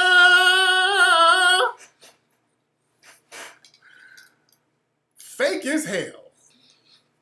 That's why we didn't rock with you. Right there. That's why we didn't rock with your flip-flopping ass. You dig? Nah, we cool. See, we, foundational black Americans, we don't get to pick and choose what the hell nationality we gonna be for the day. All right? We are one, folks. We gotta deal with anti-black racism. We can't just wake up and say, okay, I'm Indian tomorrow. Nah, we don't have that luxury. We can't relate to you. That's why we need stuff done for us. Black Americans, none of this people of color, because that's who the people of color you're going to look out for. You're going to look out for your Indian side. We good. Yeah, we're good. Yeah, she ain't locking up a bunch of Indians. She ain't locking up Indian Americans. She locking our asses up. That's why we didn't rock with her. We knew her little hood routine was phony. Yeah, we weren't getting down with you, Kamala. We weren't getting down with you, dear. Yeah? Yeah, that black-brown coalition, we're just not buying it no more. So now she has zero support in black society. Well, she's like, well, damn, let me pander to an Indian base. Let me pander to that base now. Now I almost guarantee she's going to start being shown with her zaddy. She's going to pull that zaddy out and be out there with him now. You dig? Man. Hilarious. But like I said, we know our folks. We know folks who are us, and we know people who have our spirit. Even if you are an immigrant, we know folks who have our spirit for real. We know people who share our spirit. We can feel it. We know people who genuinely share the same spirit that we share. We feel it. We feel it. And we feel when you don't. We know an opportunist when we get around one. We know. You dig? But when you are a full-blooded foundational Black American, like myself, I'm full-blooded. So anywhere I go, I feel comfortable around Black people, especially other foundational Black Americans. So you can tell a nigga who ain't really one of us because you can sense their discomfort when they get around you. You understand? When I get around a bunch of Black folks, I'm cool. And I've hung out with niggas. I remember back in the day, I had a neighbor, and I was staying in an apartment. There's one goofy nigga. He only dated white chicks, real goofy nerd nigga. He was my next door neighbor, so we just he hung out with me and my cousins and stuff. And he would kind of roll out with us to the beach or whatever. And he rolled out with me. He was a kind of nerdy guy with glasses. I don't know. That nigga was from somewhere. I forgot where he was from, but his family, they were from some other place. But he was born here. But this nigga's energy was real funny style. I'm like, we get in the car. We used to go to Venice. This was like in the 90s. So we'd go to Venice on Sunday and all that. And one time he was in the car with me. I said, I got to run to Compton real quick. This nigga almost shit his pants. Compton? Oh my God. Compton? Say, yeah, I got to go to Compton. I got to holler at one of my people real quick. And I remember this nigga being scared. I'm like, what the fuck kind of nigga is this? Because I've never been around a nigga who was scared to go to Compton. Because I was hanging around a bunch of street dudes. So I'll be like, we got to go to Compton. Oh, cool. Let me drop me off at my cousin's house real quick. It's that type of shit. Those are kind of, I would be used to them niggas. Like, oh, we're going to Compton? Oh, cool. Let's go by this spot. Take me by this spot. Let me get me a little something to smoke. You did? But this nigga was in the car like a bitch. I'm like, dude, this nigga was real scared. This nigga's sitting here with his arms. This nigga leaning all up against the window and shit of the car, looking like he just got an abortion or something.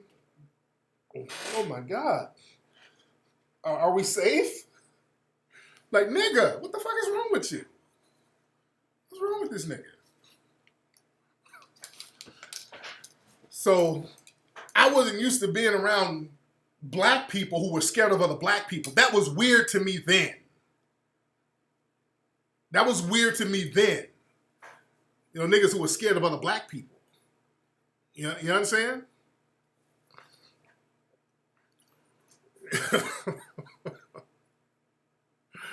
Like, nigga, you really scared right now? Like, nigga. Yeah, I should have said I was going to Baldwin Hills. Yeah. It's weird. That shit really weird. Yeah, Nipsey was half ADOS, but Nipsey was a rider. See, Nipsey shared our spirit. You understand? Nipsey shared our spirit. Nipsey was a rider. Nipsey didn't have contempt for foundational Black American society. He was a rider. He didn't have any contempt. And he shared our spirit. You know? But, you know, if you if you have a certain vibe, a certain energy, you can go places without being afraid. I notice the people who are afraid to come around black people are usually black folks who are from somewhere else. You understand? Yeah, Nipsey was hood as fuck. Nipsey slapped the fuck out somebody. So Nipsey was with the shits. And he was a respectable dude, too. It's all about showing respect. That's another thing, man. When you get around folks, first of all, what are you afraid of? You know, what are you afraid of? And number one, all you got to do is just show the same respect you want to get. That's all you got to do. See, the fact that if you're scared to come around other black folks, that means there's some funny style about you. That means you heard some shit from white people about black folks. See, if you're scared to go around other black people, that means one or two things. That means your ass is from somewhere else, and you heard fucked up shit back in the Caribbean or Africa about black people, or you've been hanging around white folks and you're a fucking coon and you've been hearing fucked up shit about other black people. But if you're scared of other black people, usually you're somebody who don't grow up around black people. Or if you're scared of other black people, you're some shiesty nigga who has done so much dirt to black folks and you're plotting on black folks, you're scared to have them find you out. There's zero reason to be afraid of another damn black person. Zero. I've never been afraid of any black person. That's why I go anywhere and I'm comfortable.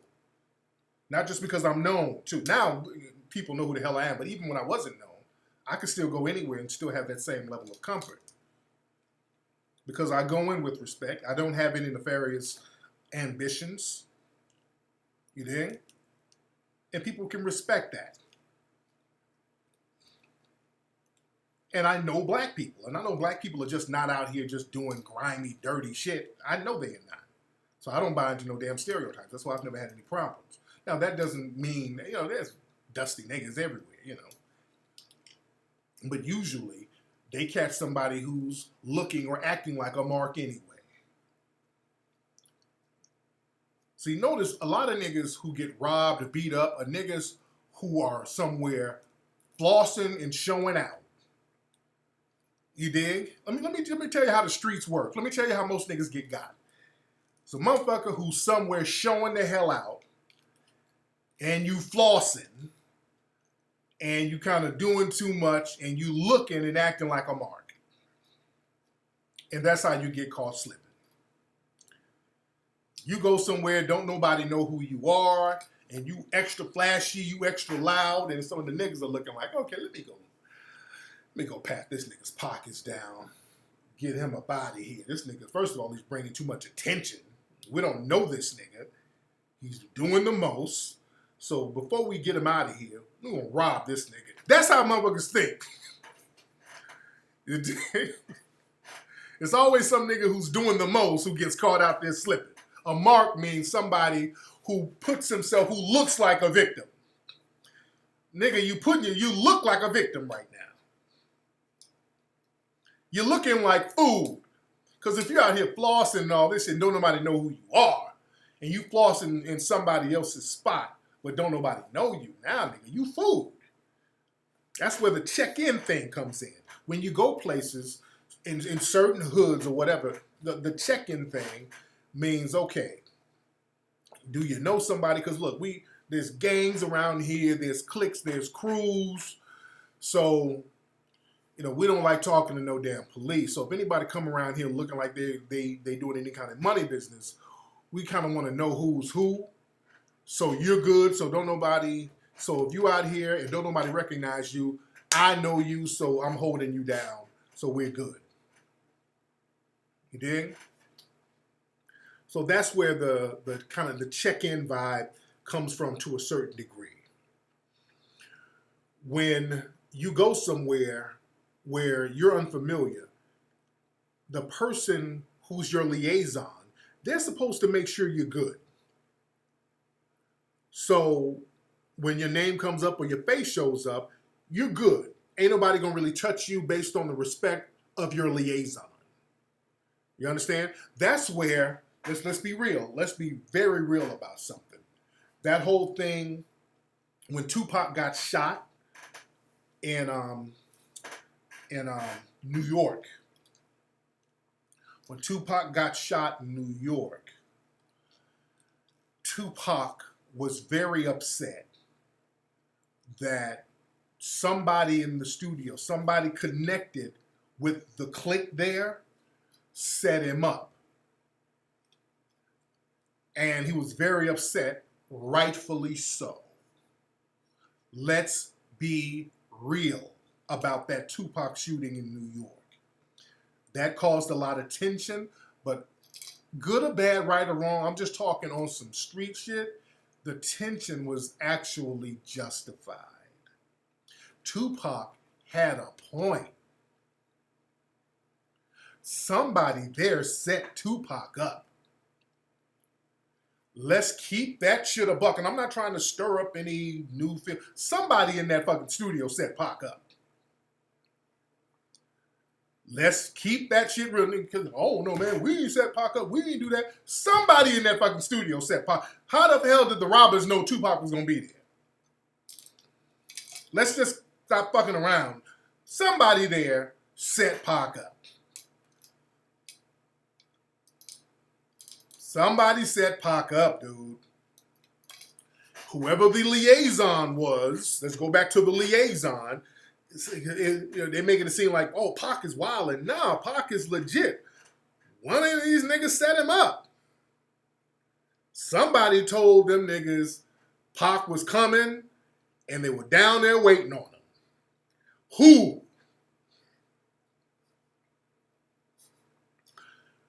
Who told Jimmy? People like Jimmy Henchman. Who told Jimmy?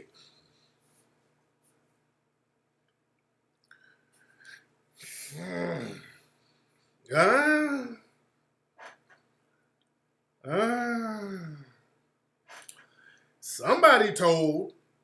I say it was Jimmy Henchman. Okay, who told Jimmy he was coming?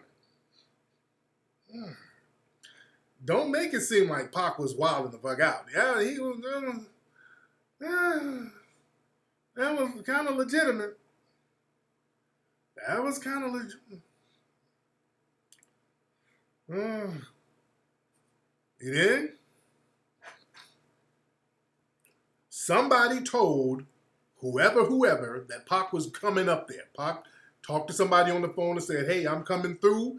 And whoever he talked to told somebody in that studio, and they got on the phone and called them hitters up there.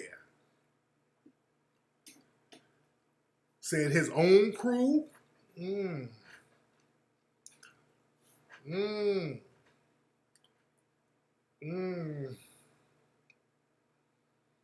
All right.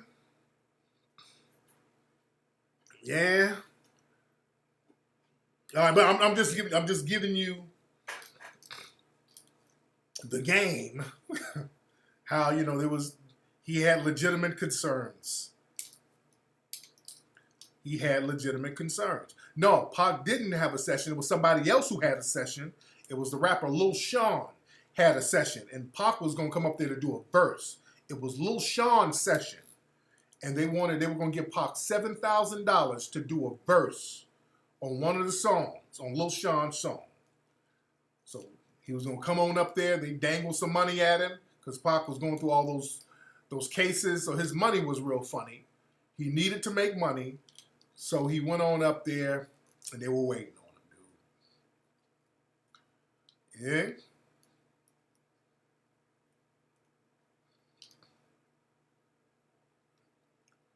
Yeah? Man. So that's what that is. What answer? Hold on. Sorry about that, guys. I got to answer this shit. I need them ant traps. Sorry about that. But, sorry about that. But yeah, like I said, man, we're talking about when you go around folks, you get a liaison, especially when you go to new places, you kind of have a liaison. You're not afraid to go to certain spots, even the hood. I mean, when black people are afraid of, quote unquote, the hood, there's something already in you. It's just something about you anyway. That's funny style. You understand? You shouldn't be afraid of other black people. And this is why, I'm not afraid of any black people. I can tap into folks, and I can tap into vibes and energy. You dig? I remember when I first went down to Atlanta, and usually when I go to a city, especially if I'm going to live there for a minute, and I didn't even plan on moving to Atlanta. I moved to Atlanta for like a couple of years. I went down there, and I had such a good time. I never left. I stayed there for a couple of years. I really enjoyed the people there. But when I first moved to Atlanta, usually when I go to a city, even when I went to New York for the first time, I got with some street dudes. I would always hang with the street cats. Always seem to know what's going on, and also the street cats aren't afraid of anything, so they can take you anywhere. So the street cats can just take you anywhere, and you're good. When I went to Atlanta, this was in the mid-90s. Let me tell you, Atlanta was so cracking in the mid-90s. Atlanta, no place in this country was popping more like Atlanta. That shit was so lit. And I was down there with some hood, hustling street dudes. I was down there with the dudes with all gold teeth in their mouth. The dudes with the gold teeth and candy paint and big ass rim. I'm with them dudes. Those were the first cats. And I started kind of hanging out with different folks. But the first cats I was with in Atlanta, I was with them gold teeth, Campbellton Road driving hustlers with them gold fucking teeth out there. And number one, the hospitality was so immense, it threw me off the Southern hospitality from the people in Atlanta. You got to understand, I've always said this, in Atlanta, you have people who are from there and people who came there from somewhere else. The people who are from there are completely goddamn different from the people who come there. The people from there are amazing. The hospitality is amazing. That shit threw me off when I went down there because they were so generous about shit. It was a Southern hospitality thing. You go down there and people just met you and they'll give you the shirt off their backs. It was like that down there, dude. I'm telling you, cats would be like, "Oh, you new here, man? What's up, man? Where you staying? I'm just, kind of down here. Man, you can stay at one of my houses, man." It'd be that type of shit. I mean, they'll give you the shirt off their backs, man. Cool, good fucking hospitable ass people. And when I went down there, they were taking me to all the hood spots first. And they, "Yo, Flex, we finna roll out, shout it." Where we going? Jazzy T, shout it. They take me to ghetto ass Jazzy T. They took me to all the little strip joints, ghetto as hell. I loved it. Where we going now? Man, we finna go to Blue Flame, shout it. Go to Blue Flame, ghetto as hell. I loved it. Then they introduced me to Campbellton Road. Nigga, hood as hell, and loved it. They took me, where we going tonight, player? Club Illusion, shawty. Ghetto ass Club Illusion. That shit be packed and lit. In there grooving. They took me to all them, back in the 90s, there used to be a gang of clubs on Campbellton Road. We go to Illusions, then we hop in the car, go to about 3-4 other clubs. It was one club on Campbellton Road. It was a yellow club. What my Atlanta people? I cannot think of the name of this club for shit, but it was popping. A little hole in the wall spot. It was a yellow club. They be barbecuing in front of that motherfucker. They be selling barbecue sandwiches in front of the club. It was on Campbellton Road, right down the street from Illusions. I cannot think of the name of this club for shit. What was the name of that club? Was it Escape? No, what was that club? What was that club on Campbellton Road, right down the street from, God damn. It was a yellow club. I can't think of the name of the club for shit, but we would go there all the time.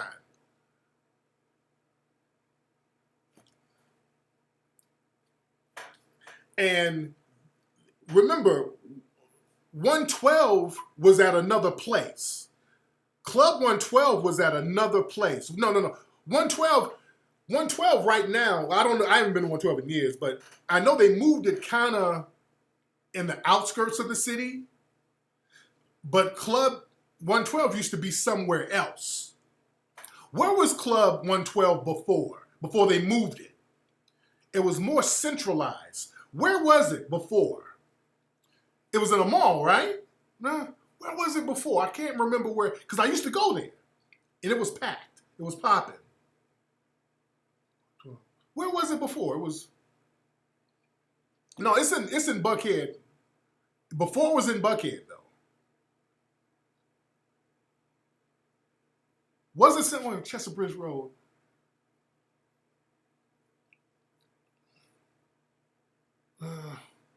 I could have swore it was somewhere. It was in Midtown before it was in on Chester Bridge Road, right? Wasn't it somewhere near Midtown first? Where are my Atlanta people?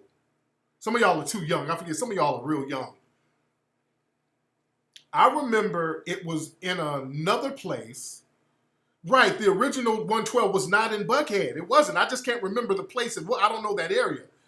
I'm trying to remember the area that the original one, not the one out there on Chester. No, I ain't talking about that one. I ain't talking about the one in Buckhead.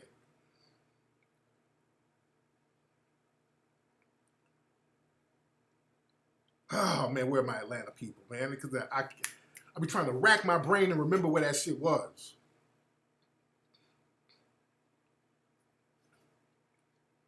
So, Piedmont, Fulton Industrial. Yeah, it was more central. It was more centralized in town. It was more in the central area. And I cannot remember where it was, but it was popping. It was popping. And where my Atlanta folks at? Because some of y'all are hella young. I want to Atlanta people over 30. Yeah, y'all must be new down there. How many of y'all, let me see how old y'all are. How many of y'all remember in Atlanta there would be a show, a TV show that came on Channel 69. I think it was on the UPN network. It would come on late at night. I forgot, I don't know if it was the weekend, but I remember it was called American Rap Maker. It was a show, it was a local rap video show that came on in Atlanta late at night. American Video Maker, something like that, American Music Maker or something like that. And the dude's name was Arnell, some shit. I forgot what the brother, and I think the brother died in around 2013, I think. But Arnell Starr, yeah, he would play all these videos from Atlanta. That shit used to be popping. Yeah, that shit used to be popping. Arnell Starr, y'all remember that? I used to watch him. His show used to be, he used to interview a lot of the local folks down there.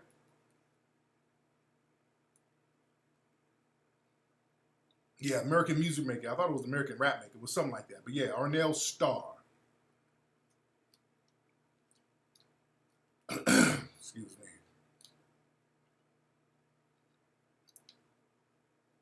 Chester Bridge Road. It was 1055 Peachtree. Okay. Yeah, L.A. Snow, that was my nigga. L.A. Snow was one of my best friends. Yeah, that was my nigga. I would go down there and stay at my dude Snow's house. Yeah, that was my dude right there. Still is. That's my nigga. I still chop it up with Snow to this day. That's one of my best friends. But yeah, Atlanta was so popping in the 90s, nigga. No place was popping like that shit. And again, I would go down there, who showed me around and showed me, just gave me a vibe and the feel of everything was them street dudes. It was some street dudes, them hustlers, man. They took me to all the hood spots. I started going to all the hood spots first. Then I started going to some of the more classier clubs. The clubs where you didn't have to have gold teeth to get in. Because that's the thing. You got so many different vibes down there. You got the Gold Teeth Club, and then you got the College Crowd Club, and then you got kind of the upscale club. Yeah. My dude, DC from the tag team. He used to DJ at a club out there. I want to say it was was it Club Atlanta? I forgot. He used to DJ this huge club, and that shit used to be popping. My dude, DC from the tag team, was the DJ out there. And that used to be popping.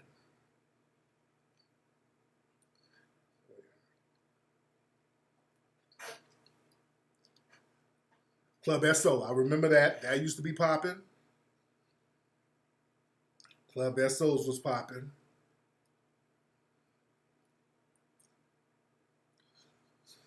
What I think happened to the A, too many people came in from other places and started the energy. They started to redefine the energy of the city. That's what happened. Atlanta changed because so many different transplants came down there and redefined the energy of the city. It got flooded with all these fucking outsiders. That's what happened.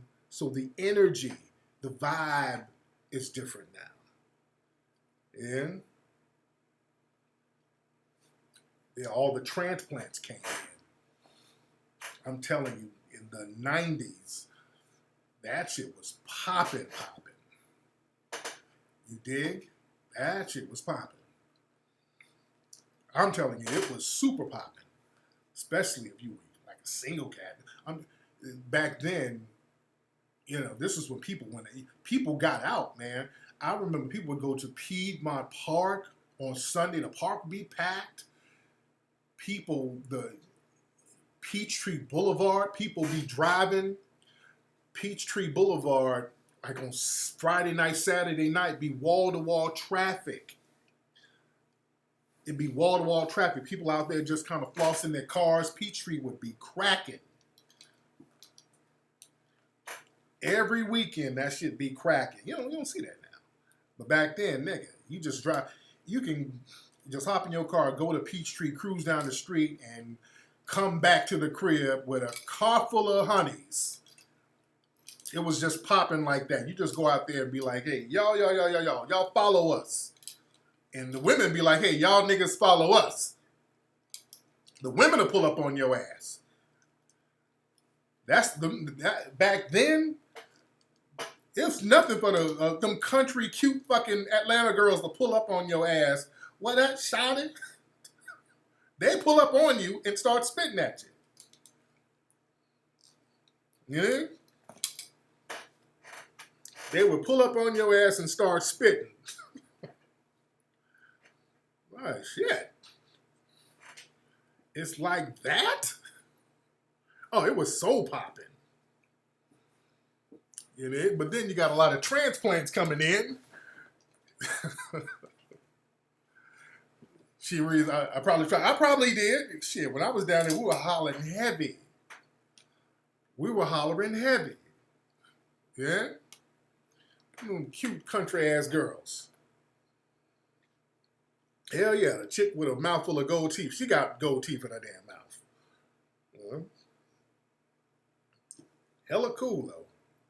And that's what I liked about it. I liked it, you know, because L.A. at the time, and even now, you know, L.A., you know, you chop it up with motherfuckers and everybody's like, well, I'm an actress and, you know, I'm going to be doing some videos with Death Row Records and I'm sending my demo to Warner Brothers. You know, you meet, you get tired of that type of shit after a while. You in L.A., you would hear that too much and just got tired of it, you know. Yes, I'm an actress. I'm going to be on, I got a guest starring role on That's So Raven, and I'm going to be on the Disney Channel. Okay. And then you go down there and meet a chick from Atlanta. Well, what you about to do? I'm about to go get me a sandwich from Crystal's. All right, that's what I want. I want a motherfucker who ain't trying to be in That's So Raven. She's just trying to go get her a mini Crystal's burger. That's what I'm talking about right there. You dig?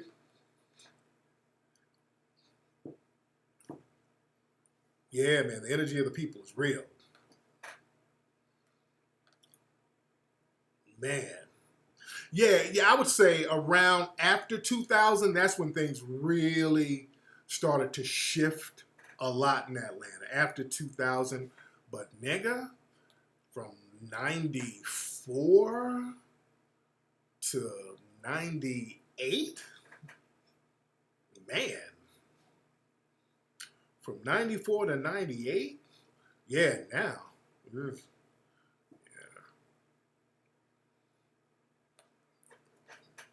Shit.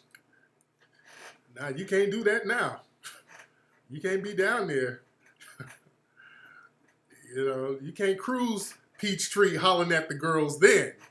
You drive down Peachtree and you see a girl and holler at her. She in her car, then you look at the back seat and Malik Yoba's in that motherfucker with her. Like, oh, this might not be the woman I'm looking for. Yeah, hold on. This might not be the kind of woman I'm imagining. Shit. All right. There's a different kind of woman out there now.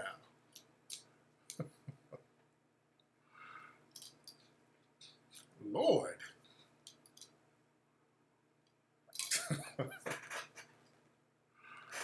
Yeah, it's a different energy out there now.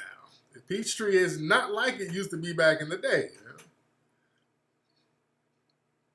Yeah. Yeah.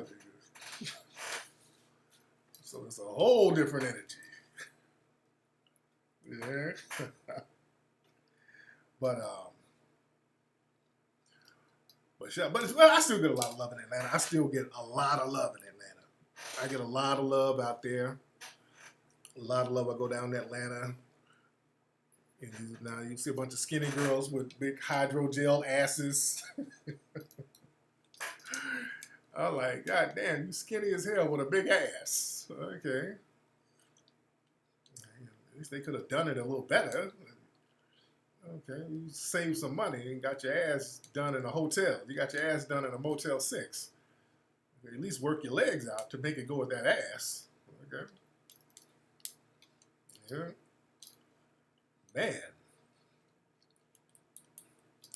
Yeah, the Olympics down there in 96, yeah. Yeah, but I love Atlanta. Atlanta's popping. Did y'all see a few days ago, I showed, speaking of Chicago, somebody mentioned Chicago, that video, I showed a video of, on my social media, of this brother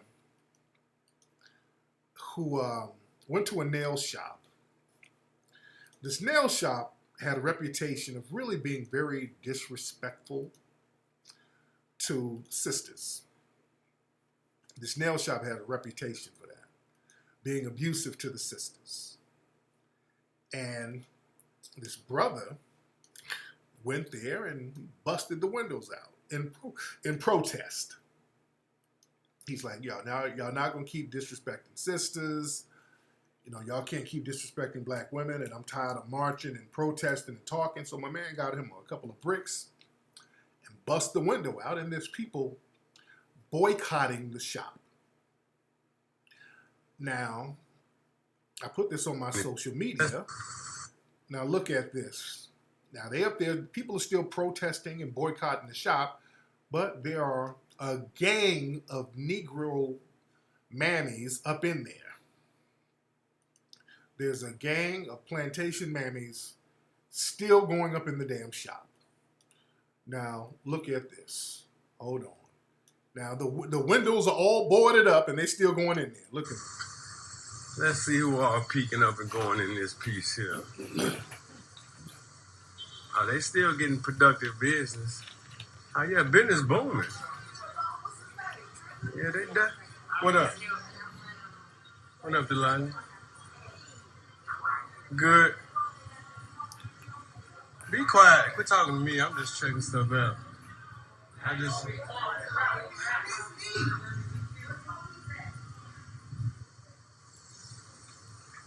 Yeah, they kind of deep in there. They definitely kind of deep in there. Business has not changed. Oh, man. Lord. Wow. Wow. Still taking asses up in there. Still taking their asses up in the damn shop. That's pathetic.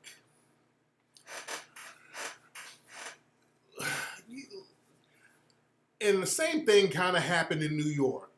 They were doing the same thing when they were protesting that shop in Brooklyn that was abusing sisters.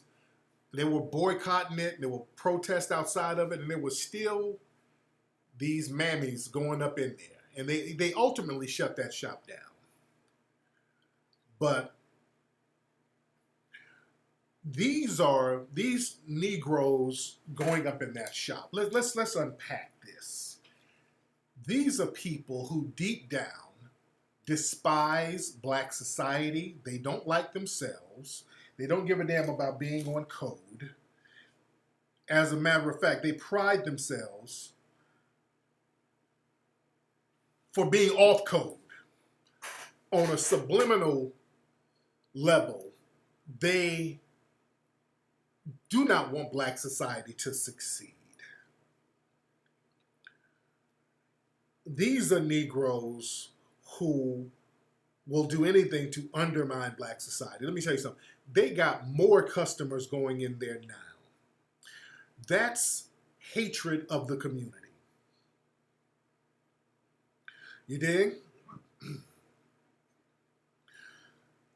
Let's unpack that. Because, see, I like to start looking and seeing who Negroes are, where they're from. We need to start looking at where they're from.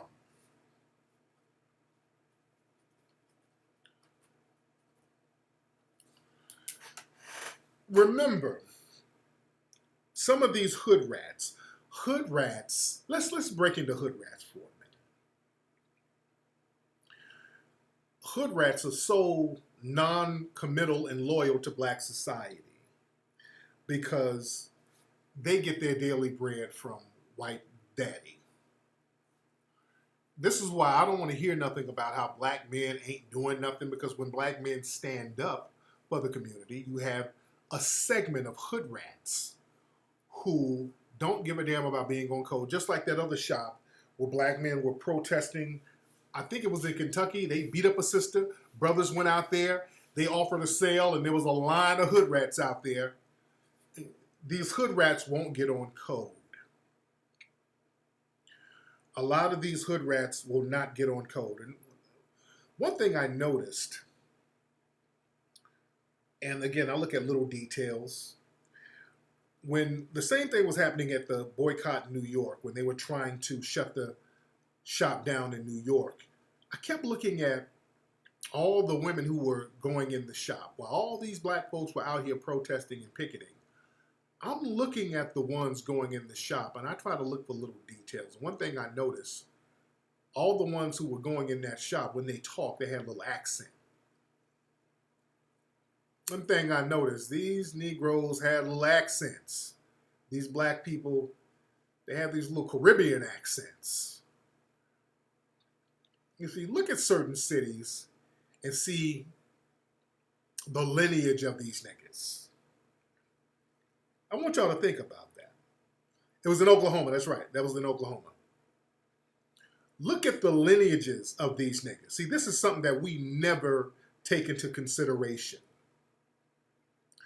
Look at the lineages of these Negroes. A lot of people don't understand in Chicago, there's a lot of people with immigrant backgrounds. A lot of people in Chicago and a lot of major cities have these immigrant backgrounds. It might be first or second gen. But you better understand, when a lot of these people have these immigrant backgrounds, they grow up hearing and being told and then telling themselves that they ain't really one of us. Do y'all understand me? They grow up telling themselves, their children, that you're not a black American like them. You different. Now you act hood and you do all this shit, but When you go behind closed doors, you're told you're something else. So you act like you're something else. That is true. Somebody said that ain't true. That's bullshit. How many hood rats have you seen talking about they mix with something? Why do hood rats, you always see hood rats talking about they mix with some shit? They black than a motherfucker talking about they mix with Dominican, Honduran. They always mix with something. So we think, you even look at their social media. Even their names, it's always they try to take a name that makes them less black and more exotic. I'm black and Filipino. Hood rats are always claiming some other shit. Always. Well, I'm black and Moroccan. Who the fuck is Moroccan in your family? My great-great-grandmama? That type of shit. They always claim some other shit. We think that's just some surface hate. That shit goes deep. They think that there's something else. Y'all don't get that. A lot of these niggas think that there's something else. Black China. It's always some China or Asia. Notice hood rats always have China or Asia in their name. How many hood rats do you see? I've been with China or Asia or Malaysia. There's always some wannabe Asian connection there. And Black China, her mama's born in the Dominican. Let's be clear. A lot of these hood rats come from other places. I can't stress that enough. Black and Panamanian, exactly. These hood rats be coming from other places, and they hold on to that. They have other ethnicities, and they hold on to that shit. Tokyo, Tony, and all that bullshit. They hold on to some other exotic shit other than black. Or if it's Black China. I'm Cuban this. I'm Trinidad that. I'm Dominican this. I'm Puerto Rican that. Oh, I don't know how many black and Puerto Ricans I've met in my life. Always these hood chicks, hood rats are always claiming some other ethnicity. And we don't understand how detrimental that can be. So when it's time for us to get on code, hood rats are like, I'm not one of you. I don't need to get on code with you. I'm finna go get my nails done. Because I'm Black Tokyo. I'm about to be with my Asian family. I identify with them Asians more than you. Because my mama fucked an Asian in college and had me. These are dual allegiance hood rats. We really, let me tell you, family, listen, a lot of us don't understand history, and the white supremacists, they don't teach you this. They don't teach you this. Why did hood rats just pop up in large numbers after 1965? You didn't see a bunch of hood rats in black society before 1965. It's like hood rats popped up overnight in black society. Let's look at history. Look at old footage of foundational black Americans before the 60s. When you look at old footage of black people were always together, dressed respectable. Everybody, it was a respectable thing. And you went out of your way to present yourself in a respectable manner. Being a hood person, that wasn't, and I won't even say hood, but being a belligerent person was something that was always looked down upon. Because even if you were hood, you had hustlers, you had drug dealers, pimps, and gangsters, but even they had a level of class about themselves. You understand? That new ratchet, belligerent hood rat shit came late 60s, early 70s. That's when that shit started. So where did it come from? Like I said, when they start letting immigrants come over here from all of these other nations, Africa, Caribbean, and start living among black society, nobody differentiated between us and them. We were just like, hey, these are our brothers, we all one folks, and nobody differentiated. So this is when we started getting a lot of crazy behavior from a lot of other groups that we weren't really on at first. This is why,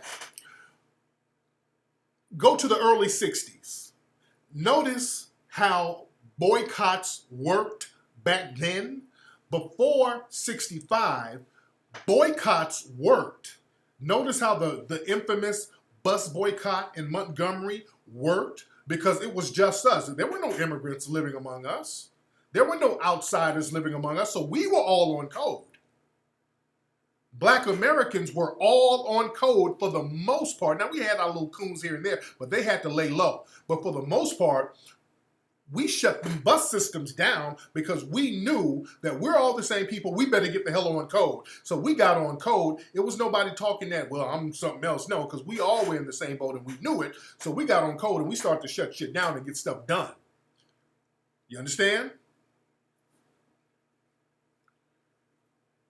So we knew how to get on code just enough to make things effective. Enough of us knew how to get on code.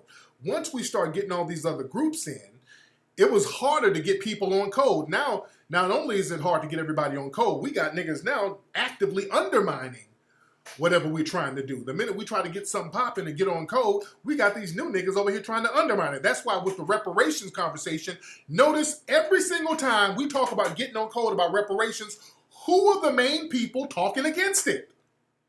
It's always these immigrant niggas. Just like that Negro at that reparations hearing, that nigga ain't from here.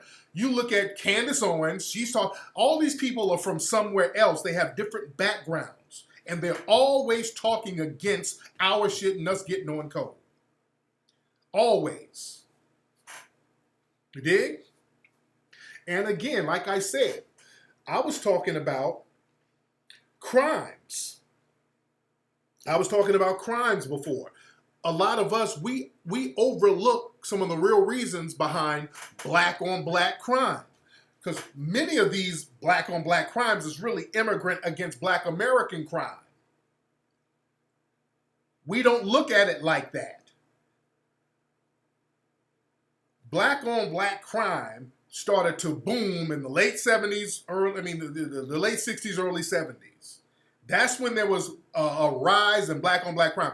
Before the 70s, black people weren't killing each other. Not in no large numbers. The most black people would do was get drunk and fight on Saturday. They might have a little zip gun if they got too drunk. But that's why they call them little zip guns Saturday night specials and all. But black folks we wouldn't kill each other like that. We just wouldn't do that. There was a certain code. Also, black folks, we weren't robbing each other like that. For a while, man, black society, black people would leave their doors unlocked. Everybody knew each other. Everybody in the community would kind of look out for each other. You know, you might get into a fist fight here or there, but you were friends. Even going to the 70s and the 80s, even when I was growing up as a kid, you a fight a nigga and that nigga be your best friend the next day. One of my best friends growing up when I lived in Leeds, my dude Chris Miller, lived down the street. Me and that nigga used to fight like cats and dogs. And me and that niggas, we got so cool, me and that nigga had a rap group. Man, this nigga was rapping together. We were fighting like a motherfucker. And then eventually, I don't know, me and this nigga, we rapping together. We got a fucking rap group. We're at the talent show rapping. You know? So that's how it was back in the day. Yeah, everybody had a little rap group back then. Yeah.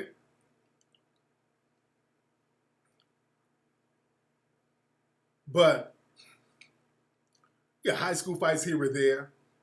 But I'm telling you, a lot of these folks who come from other places, because they look at us as a separate group, it's nothing for them to be ultra violent. You did, because they were just like that wherever they came from. A lot of times when they came from places, they were violent to the people there. So they come over here with the same shit. You dig? And then we get the stigma of black on black crime. Now, there's some niggas over here who's from here who be on some stupid shit, but the rise of it in large numbers, it's not a coincidence that the rise of it and the locations where this happens came in places where there were high concentrations of immigrants. Even now, when you see violent crime, the whole thing with Tekashi 6ix9ine, and y'all see the case going on with him and his partner. Now Tekashi, he's a first-gen immigrant himself with all that dumb shit he's doing, and his homeboy Shotty, they just convicted his homeboy Shotty. He got 15 years. Now that was the dude hanging around with Tekashi, you know, all that talking, all that gangbang shit and all this old stuff. And Shotty, they gave him 15 years. All of these niggas are snitching on each other. But this Shotty dude, you know, they connected with all types of little crimes. Shotty, he's not even from here. That Shotty dude who was rolling around with Tekashi, that dude is Trinidadian. He's from Trinidad. Nigga's born and raised in Trinidad. You dig? Yeah, Treyway. He's from Trinidad. You dig? A lot of these folks come from there. Now we gotta stop overlooking that type of stuff. When somebody does some kind of heinous crime, like, damn, the fuck you do that for? And you see that nigga's from somewhere else. Oh, okay. We don't put that into perspective. Yeah, Shotty got 15 years. Niggas in there snitching on each other and all that shit. Yeah. But a lot of these Caribbean crews would come over, the Jamaican posse, remember them? They were shooting niggas and then bounce, go back to Jamaica. Yeah, cats would do all these old crazy crimes and then bounce. Yeah, MS-13, not only the immigrant gang, they're anti-black gang too. Let's not even talk about the West Coast, all these anti-black American folks come over. So yeah, we put country of origin into perspective. Shower posse, yeah. You dig? And because these people are dark, they come over here from another country and then harm one of us, and then we get blamed. Well, damn, you guys are hurting your own people. And the motherfucker who just shot me, he think this motherfucker was speaking patois. So he ain't me, other than melanin. I don't know where this nigga was from who just shot. You think? Yeah, Latin Kings, all these folks, man. All these infamous gangs were immigrant gangs. And we overlook that. And then, but we have to eat the brunt of the garbage that comes with that. You dig? Yeah, Nicki Minaj is from Trinidad, and her molester brother is from Trinidad too. All right, remember what happened with Nicki Minaj's brother? Over him molesting, he got convicted. Nicki Minaj's brother, remember that? He's from Trinidad too. And over here got convicted of molesting a girl over here. You dig? Which ain't cool. That ain't cool at all. That type of shit. Oh, y'all didn't know that? Y'all didn't know Nicki Minaj's brother? Yeah, Nicki Minaj's brother, he's convicted of molesting a girl. Molesting his stepdaughter over here. See, that's the thing. They come over here and start doing funny style shit. Yeah, his stepdaughter. Yeah. He's convicted for that. Yeah, Nicki Minaj's brother. Yeah. Simone Biles, her brother just shot somebody. They're Belizean. They got a Belizean background. The gymnast Simone Biles. See, we got to look at this type of shit, man. When I see some of these crimes, when I see some of this shit, I'm like, where's this nigga from?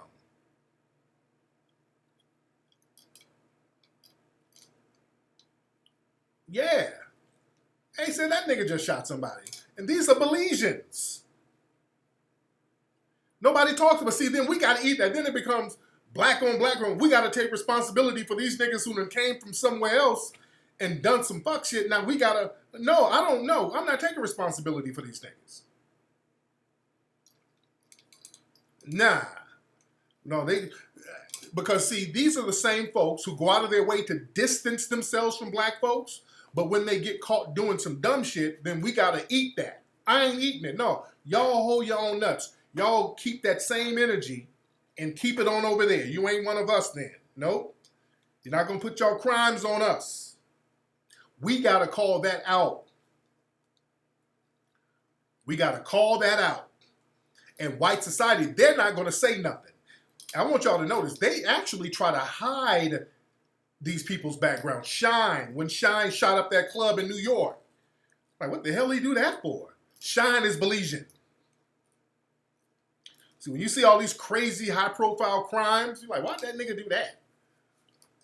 Yeah?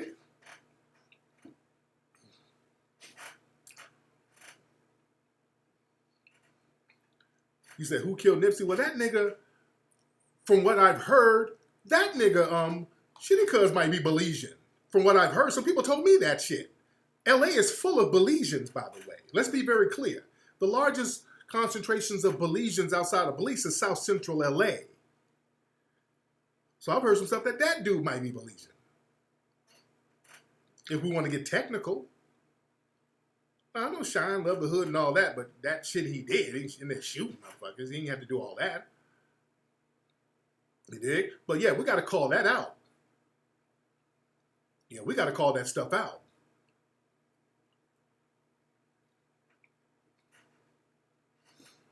You dig? Yeah, that's what I heard, Prince, that Eric Holder dude has a Belizean background. Somebody said, because they took down a lot of his social media, and somebody told me there was a Belizean flag or some shit on one page connected with him. This is what I've heard. This is what I've heard. There's a gang of Belizean Bloods and Crips in LA, and that's when them shootings started. Because remember, the Bloods and Crips used to be about fighting. You had to go out and fight a nigga. So when you got a bunch of immigrants who came in from Belize, they're not trying to fight Tookie. They're like, I'm going to shoot that nigga from a car and drive off. Yeah, they weren't trying to fight Tookie and Raymond and Jamel Barnes and these big swole-ass Crips. Say Nipsey's killer, not 80. Yeah, that Eric Holder, that nigga ain't one of us. Yeah, that Eric Holder nigga is not one of us. Man. And another thing, too, and I was going back and forth with somebody, when they start talking about the black community being homophobic and all that stuff, when they start talking that, we got to check them on that. Family, we got to check folks on that. Black community is homophobic because what they like to do, they like to start pulling out fake stats. Because I was going back and forth with somebody. They were like, well, the black community, straight black men be harming trans people. See, straight black men be out here killing and harming straight people. So stop. That's a lie. Listen to what I'm saying. When they go out and when somebody tell you straight black people are harming folks in the LGBT community, that's a lie. It's a very deliberate lie. I want you to check people who tell that lie. We don't be harming them. When LGBT people get harmed or killed, usually it's by another person in that community. And there's one person was sending me all these links because the media will get on this white supremacist code and start trying to say stuff. Well, such and such person was targeted because they were LGBT. That's a very deliberately deceptive narrative that the media likes to spin and politicians like to spin because they can use the murder of somebody to politicize it, especially if a black person does it. See, they don't say nothing about Ed Buck. That's the thing. They're quiet as hell about Ed Buck because they still go to Ed Buck's house. There's somebody who shot some footage the other day of some black person still going up in Ed Buck's house. So they're quiet about Ed Buck. So they like to put this thing on black society about how straight black people, they make a point to lie and say it's straight black people harming trans and LGBT. It's not. This one woman, a person, I don't even know who it was, somebody trolling, I don't know. But they pointed out, they were like, hold on, let me show y'all the thing. Let me see if, okay, it looked like this person, they done deleted their account, okay. But this person was talking about, Hold on one second. Queen Karma. Okay, yeah, it looked like this person deleted their page or whatever. Excuse me. They were trying to talk about how, okay, yeah, they got deleted. Okay, yeah, their troll account got deleted. But they were like, well, such and such, there was a black trans woman who got killed by a straight black man in Texas. And I pointed out, there was a dude named Kendrell LeVar Lyles. And this is the thing. This is why you got to do your own research. This is why you got to do your own research, because I looked up that guy because, again, straight black people nobody go around messing with trans people. The only people who go around messing with trans people are other LGBT people. You dig? And hold on one second. I looked up the guy who did the murder, and basically this guy, he was picking up the trans person, and he's known to be in this trans area. And it says cell phone analysis indicates that Lyle allegedly frequented the area. So he was over there at the track, at the trans track, tricking, and he was known to trick over there. So he was an LBGT dude himself. You see, this is why we got to do the research on our own. So he was a gay dude himself. So that's gay on gay crime. That's LGBT on LGBT crime. So you're killing people within your own community. So don't put that on straight black people. Don't put that on straight black people. Yeah, he's out there on the damn track. And that's what happens. A lot of these, you got these dudes out here who's tricking, who's gay, and they're tricking themselves. They're part of the LGBT, and they're out here tricking. And they be on some psycho shit, and they end up killing the person that they kill a sex worker. A lot of that goes on in the LGBT community. Look at Ed Buck, shit. Look at Jeffrey Dahmer. Remember, Jeffrey Dahmer was LGBT. There's another case. Yeah, I was pulling out all types of receipts. This person pointed out another case where it was a dude named Demetrius Henson. He killed a few LGBT people, and the media was like, he targeted LGBT people. He targeted them because of their sexuality. See, this is what the white media, they go along with that narrative as if he was a straight man himself. But then I looked up this guy. And this dude, the same guy who killed a couple of gay people, he was caught up in another case where he sexually assaulted a boy. So he was gay too. He was gay. He was a gay killer. He was a gay criminal. So watch when these folks try to pull these Jedi mind tricks. When there's a crime against an LGBT person, they will lie and say a straight black person did it and try to make the black community somehow accountable when it's another gay black person doing the crime. 9 times out of 10, it's another gay black person doing a crime against a gay black person, or LGBT or trans, whatever. But yeah, this deliberate false narrative to blame straight black society is very deliberate and it's very deceptive. And that's buck breaking. See, they try to use these stories and flip the narrative to attack black society into going along with looking at heterosexuality being a negative. See, they want us to look at being heterosexual as being a complete negative by falsely accusing black people of crimes, or straight black people of crimes that we don't do. You dig?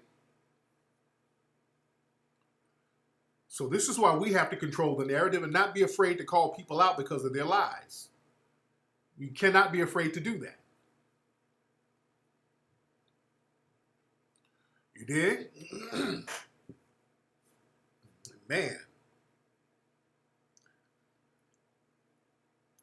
Yeah, because a lot of times, man, let's be real. A lot of these people, there's a lot of people who are gay, and that's they blame us too. So if a gay person goes out and kills somebody, they find a way to blame straight black society. Well, he killed somebody because he was so afraid to come out because black people are so homophobic towards him. No, I'm not responsible because this nigga just killed some damn body. No, that was some shit going on in that nigga's spirit. You dig? So that's the thing. You have these folks, man, who don't want to come to terms with who they are, and then they take it out and they start victimizing other people who are within their community. Ain't got nothing to do with us. Ain't got nothing to do with us whatsoever. Yeah? Did y'all see, where's that? It was the New York Times, I think, came out. Let me find this. Well, they came out with some receipts on Lisa Bloom and Gloria Allred. Well, they came out with some receipts on them. Oh, I'm gonna look at this. This guy right here had all the receipts. He's from the New York Times. Well, they did an expose about. Let me look at the thread. Hold on one second. Let me get this thread together. Where is this stuff? Okay. Because I want to show this stuff. This dude had all the receipts. Okay. Okay. Let me pull this up. But yeah, Gloria Allred, you know, she's built a career on going after black people, and they're talking about how Gloria Allred and her daughter Lisa were working to basically protect Harvey Weinstein. I mean, they had the receipts.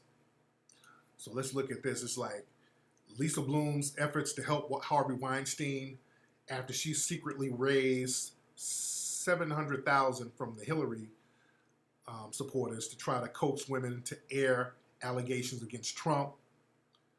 And they were like, Lisa still kept $200K. Lisa Bloom accompanied Harvey Weinstein on a surprise visit to the New York Times. I mean, yeah, they were protecting. And remember, these are the people behind Me Too. Lisa Bloom made her name representing victims of sexual misconduct, but she wrote to Harvey Weinstein, I feel equipped to help you against Rose McGowan's of the world because I have represented so many of them. So they're working to protect Harvey Weinstein. Man, they are going out of their way to protect Weinstein.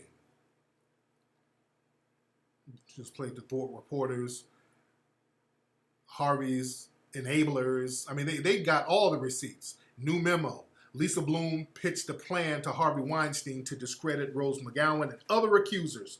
So this is why they talking about R. Kelly. They were doing all this stuff. Like we said, that whole Me Too is a deflection. That whole Me Too, and they bring in all the receipts. We've been saying that for the longest. That Me Too was really to put all the focus on Michael Jackson, Bill Cosby, R. Kelly, so they can protect each other. And they were saying like Gloria Allred was negotiating settlements between Weinstein and the women, and she was getting like a 40% cut. I mean, this was a finesse. This was a huge finesse. Well, they were looking out for each other. That's on code. So they know how to get Negro minions to be the front faces for Me Too. Like, why should I go after white men? Tarana Burke, who's a complete tool. Dream Hampton, who's another tool. They put them out there to shame black people, to not point out that they're tools for white supremacy. But you ain't going to shame us. We're going to call you out for what you are. You dig? What's up, D Tubman? Yo, yeah, Tarana Burke, she ain't going to say nothing against white mommy, white daddy. Remember, why is it her job to go after white men? You dig? That's why first them is so important. That's why first them is so important. You dig? So yeah, this was a huge finesse. A big old finesse. But anyway, let me get up out of here, man. I've been on here with y'all long enough. Shit, I've been on here for a long time. Man, but anyway, man, y'all gotta look at the link below. Hit the like button. Like this. We in here heavy. Like it. Go to hiddencolorsfilm.com to get Hidden Colors 1, 2, 3, 4, and 5. The most anticipated film that's out right now. That's number 1. Get Hidden Colors 5 right now, ladies and gentlemen. hiddencolorsfilm.com. If you're overseas, go to Amazon. If you live on an Air Force base, get it off Amazon because it'll get there faster. If you're overseas, if you're not in the U.S., get it off Amazon. It'll get to you faster because I'm going to say this again. When people buy, and we told you on the website that we have a link that links you to Amazon if you're out of the country. People still try to buy directly from us and then get mad when it takes a while to get there. Because when we ship it, we got to fill out paperwork to ship it overseas, and it has to be cleared. It's a whole fuckery type of thing. So it's just better to go through Amazon because they got shipping, better deals with the shipping. And they don't have to clear all these customs and all that stuff. If you're overseas, get it off Amazon. Also, if you live on an Air Force base, like one of those APOs, a lot of people in the military, they order, but we got to fill out all that paperwork, get it on Amazon. But if you're in the U.S., get it off hiddencolorsfilm.com. I don't want motherfuckers hit me up from Guam mad. That's what happens. Y'all be living way on the other side of the planet, and then you call my office arguing with Fatima, my lovely assistant, who holds it down. And y'all, and Fatima texts me because y'all complaining. Somebody who lives in Pakistan, I ordered the DVD, I did not get it. I ordered the DVD, I did not get it. I want my DVD or I want my $29 back. I said, dude, look, Hakeem, you should have ordered. I ordered from the website. I should have got the DVD already. I worked hard for my money. I was like, okay, brother, calm down, Tarbosh. Calm down, Tarbosh. We're going to get it, but you should have ordered it from Amazon, brother. You should have ordered from... I didn't order Amazon. I wouldn't order that case from this site. Okay, brother. Dude, mother calling me. I hear camels breathing in the back. Hey, brother, get off your fucking camel before you call. You're doing too much. You dig? So, but go to Amazon if you live overseas. You'll get it faster. Please don't call the office upset because you didn't get it on time, because we told you, go to Amazon to get your DVD. All right? Or if you live in the U.S., you can go to hiddencolorsfilm.com. Got it? All right. I'm out of here, man. Y'all have a good night.